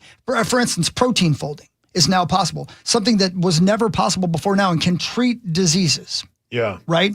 In ways we never would have ever dreamed of, and can come up with a solution to it literally that fast because of all the simulations. So what do we want it to do for us? Right? You have to put parameters around it, and you also have to say, here's what we need you to do, and then guide it in that direction. For instance, imagine every school child has a tutor that is AI that can help it with exactly what it needs to be as smart as that child could possibly be. That would be incredible. Be wonderful, right? Yeah, that would change lives. Every kid who's special needs doesn't have any need anymore to be shamed, to feel shame, because you have a tutor who doesn't know how to make you feel shamed and would never do so, but can teach you to work at your own level to maximize your possibilities. So that's a good thing, right? That's a great thing, yeah. How about this? It could extend our health span, not lifespan, health span. Lifespan is fine. Who wants to be 110 years old if your legs don't work? Our health span. Okay, right. But you got I'm sorry. But you get my point, right? You want to be able to not just live to be 110, you want to live a good life at 110. Yeah. And they say that AI can help us with that part as well. Interesting. Here's something that's terrifying that the people who see the good of it didn't seem to be afraid of, but terrifies the hell out of me because it's, if I'm right, we're midway through 2026, right? Yeah. Okay. Oh, yeah. By the mid-2030s, Julia, we will be able to connect our brain to the cloud. Oh, no. Yeah, I don't like that. Here's the thing that they say that is a good thing. You won't lose your memories. Yeah, but that's part of being human. That's my whole thing about all of this is like, sure, they're going to do jobs so that you have more time for other things, but there's repercussions for all of that happens, because then if AI is taking over jobs, people already struggle to find jobs to begin with. And then also, do we trust a super AI computer to want to do the mundane jobs? Right. Once they're that smart, that's true. Yeah. They're going to be the second-class citizens while we get to do all the fun stuff. And that's the question that I think about too. And I'm like, okay. These are all great points, Julia. And I must admit, as I'm watching the second half, or the second third, I should say, where they're talking about all the positives, I had a hard time seeing all the positive that they were trying to say. People already don't have jobs, Well, like that is like in a perfect world, if there was universal basic income and everybody was already we had money, we didn't need to earn squared money, away, that would be But great. if everybody has money, money doesn't matter. Right. Do you know what I mean? Right. But anyway, I digress. So, by the mid-2030s, we'll be able to connect our brain to the cloud. Okay? Right. Humans are going to have to think of different reasons to live than to work, to earn money, and status. The positive, they see AI as being a village elder to humanity, to help us become the best versions of humans. That's trusting that everybody wants that, though. Exactly. Yeah. Because here's the bad. Here's the other side. Because then the third half, they actually got 3 of the 5 people who own AI. 5 trillionaires have all the power. Okay. Oh, yeah. 5 trillionaires. They got 3 of them to come on. They didn't get Elon, and they didn't get the Facebook guy. What's his name? Mark Zuckerberg. They didn't get Zuckerberg, but they got the other 3. And he did one-on-one interviews with these guys at the end of this documentary. And I encourage you, if you watch nothing more than the last 20 minutes of this documentary, again, it's called the AI doc. If you watch nothing more, watch that. Because to watch these 3 gentlemen who are trillionaires, right? These people who are on the verge of creating artificial super intelligence, watch them explain and watch them try to answer whether or not they're afraid of their own technology. Because you know what the answer is? They are. Of course. But they're also more afraid of not developing the technology because there are bad actors out there right now racing to create super intelligence for bad reasons. And their reasoning, these 3 guys say, if we don't do it, somebody bad is going to. And that's when crap is going to go really, really wrong. So you can look at it from that perspective. I know. So you can look at it from that perspective, but you can also look at it, do we want 5 people controlling everything? Because whoever does develop super intelligence will have the keys to the universe. It will have the most powerful technology ever created. It'll be but how do you know those 5 guys aren't the bad guys either? Sam Altman, the guy, the OpenAI guy, is a literal. I mean, if you put him in a comic book as is, supervillain. He's a supervillain by definition. It's crazy, but is he? Oh yeah, that is the point. Yeah, the other people in charge are trying to frame the other people as the bad guys. It's right. The weirdest thing, man. But we'll never know either. Well, we will until we do that. Well, our great grandkids will know who the bad guys very were. soon. And I'm sorry. I hope you guys aren't bored by this. I hope it's interesting. No, this is so interesting. It's unbelievable. Because here's something that I'd never thought of. Again, they were at the end looking at the good and the bad. Here's the good. It can cure disease, as I said earlier, right? Yeah. But if the machine knows how to cure the disease, it also knows how to create the disease. Exactly. Right, I know. You talked about, and Julia, this is one of your points you made. When you take away those menial labor jobs, you're taking away a lot of jobs. And the people who think that AI is going to be good for us are talking about how, well, we can have a universal wealth for everybody. But let's just be honest. That's not going to happen. It's those guys talking about universal wealth. Yeah, those they're guys, never gonna the do last people we should ever trust. Well, and couldn't those trillionaire guys all team up together and do that right now? Yes, they could. Couldn't they give us universal wealth right now? That's the thing. Here's the problem. Unemployment will be massive by definition. The actual word unemployment, that will be because people will not have jobs. Yeah. And in their dystopian view, is that the right word? Is that the right way to say it? In their view, they see that as freeing up time for people to be their best version of themselves. But the other side of that, and this is me throwing my own thinking into this, that is where fascism's born. I was about to say, we live in a democratic republic. That's not how that works around here. The problem with especially men who are bored is they don't usually use that for good reasons. No. Right? Right. So there needs to be a plan for that inequality because there will be there will be a lot of inequality. Okay? You can't have the good without the bad. That's just the bottom line. So at the very end of the documentary, I'll get to the end of it, okay? They start talking about what we can do as people. And the only thing that we can do, literally the only path forward for humanity, as told by this AI documentary, is for us to make sure the people who are in control of it are forced to create boundaries around it. And it's not too late to do it, apparently. So at the end of the documentary, there's a way for you to sign up for this website. It's free, where you can learn about what's going on, who you can talk to, who you can reach out to. But at the very bottom line, even with ChatGPT, even the way you use AI today, if you can use it in a way that governs it within your own thought process, maybe don't tell it every last thing about yourself.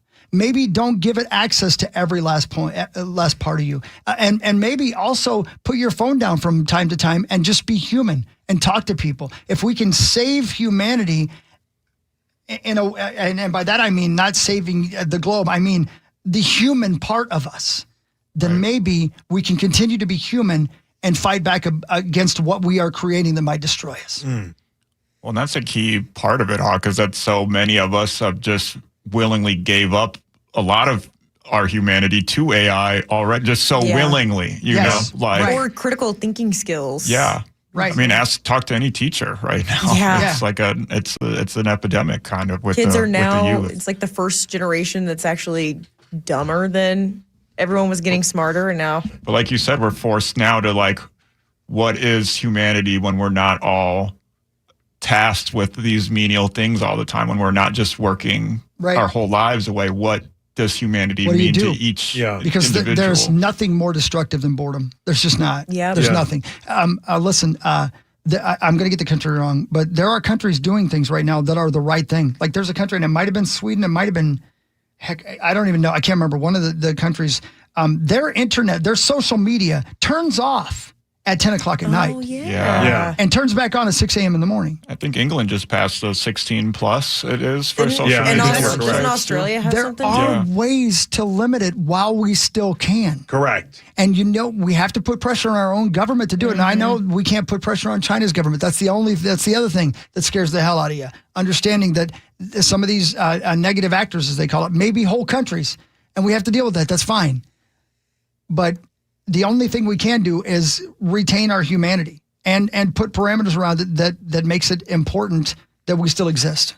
It's fascinating. I encourage you to watch it. Yeah. It's called the AI Doc. And even though it is scary as hell, sometimes you got to face the scary thing, man, because it's real. Because it's coming. It's real. It's happening. It's already here. Right. And it's going to be, I mean, not to overstate it, I don't think it is, the central conflict of our lifetimes for the rest of our lifetimes. There is I remember the world, I was young, but obviously I remember the world before the internet. Yeah. There is a pre and there's a post. Yeah. Oh, yeah. And AI wasn't even a thing like 4 or 5 years ago. 5 years ago, it wasn't. It wasn't a thing. And now it's already pre and post. And it's going to keep evolving because we're in the dial-up phase of AI right now. This is AIM. You know, this is version of AI. And 5 years from now, like you said, Hawk, our brains could be hooked up to the cloud, and then 10, 20, 30? I mean, this is going to be the central conflict, not just of our but humanity's our children, evolution. Man, and my children's children. It's going to be a completely different world if the world exists at all. I want to leave you guys with this last thought, though, because this is something I never thought of before. But I think, again, if you can think of it like this, there is hope, because intelligence is defined as the ability to solve a problem, right?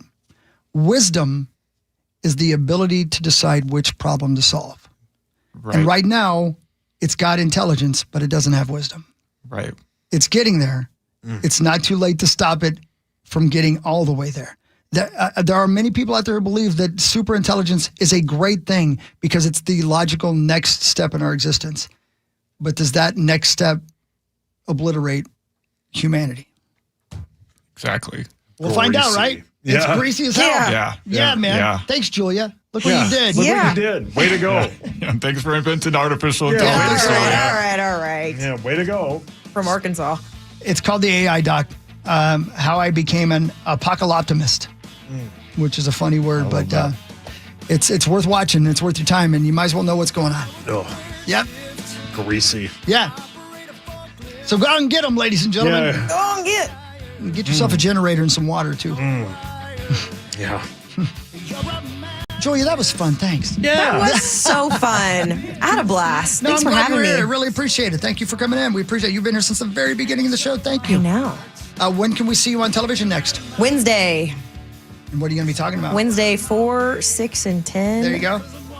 Sure, it'll be Twins. Yeah. Lynx. About to be Vikings. The future of humanity. Vikings. Yeah. Yeah. Maybe sprinkle that in there. Yep. We'll see. AI can't play shortstop. That's right. Well said. One thing they can't take. Talk about it. Go USA. Have fun tonight, everybody. Thanks for tuning in to the Power Trip Morning Show. We'll be back tomorrow morning, 5:30 to 9. You're listening to the Fan. Everybody have a wonderful day. You too, Abba Dabba. Go get it, baby. Gotta win the 16 early next spring.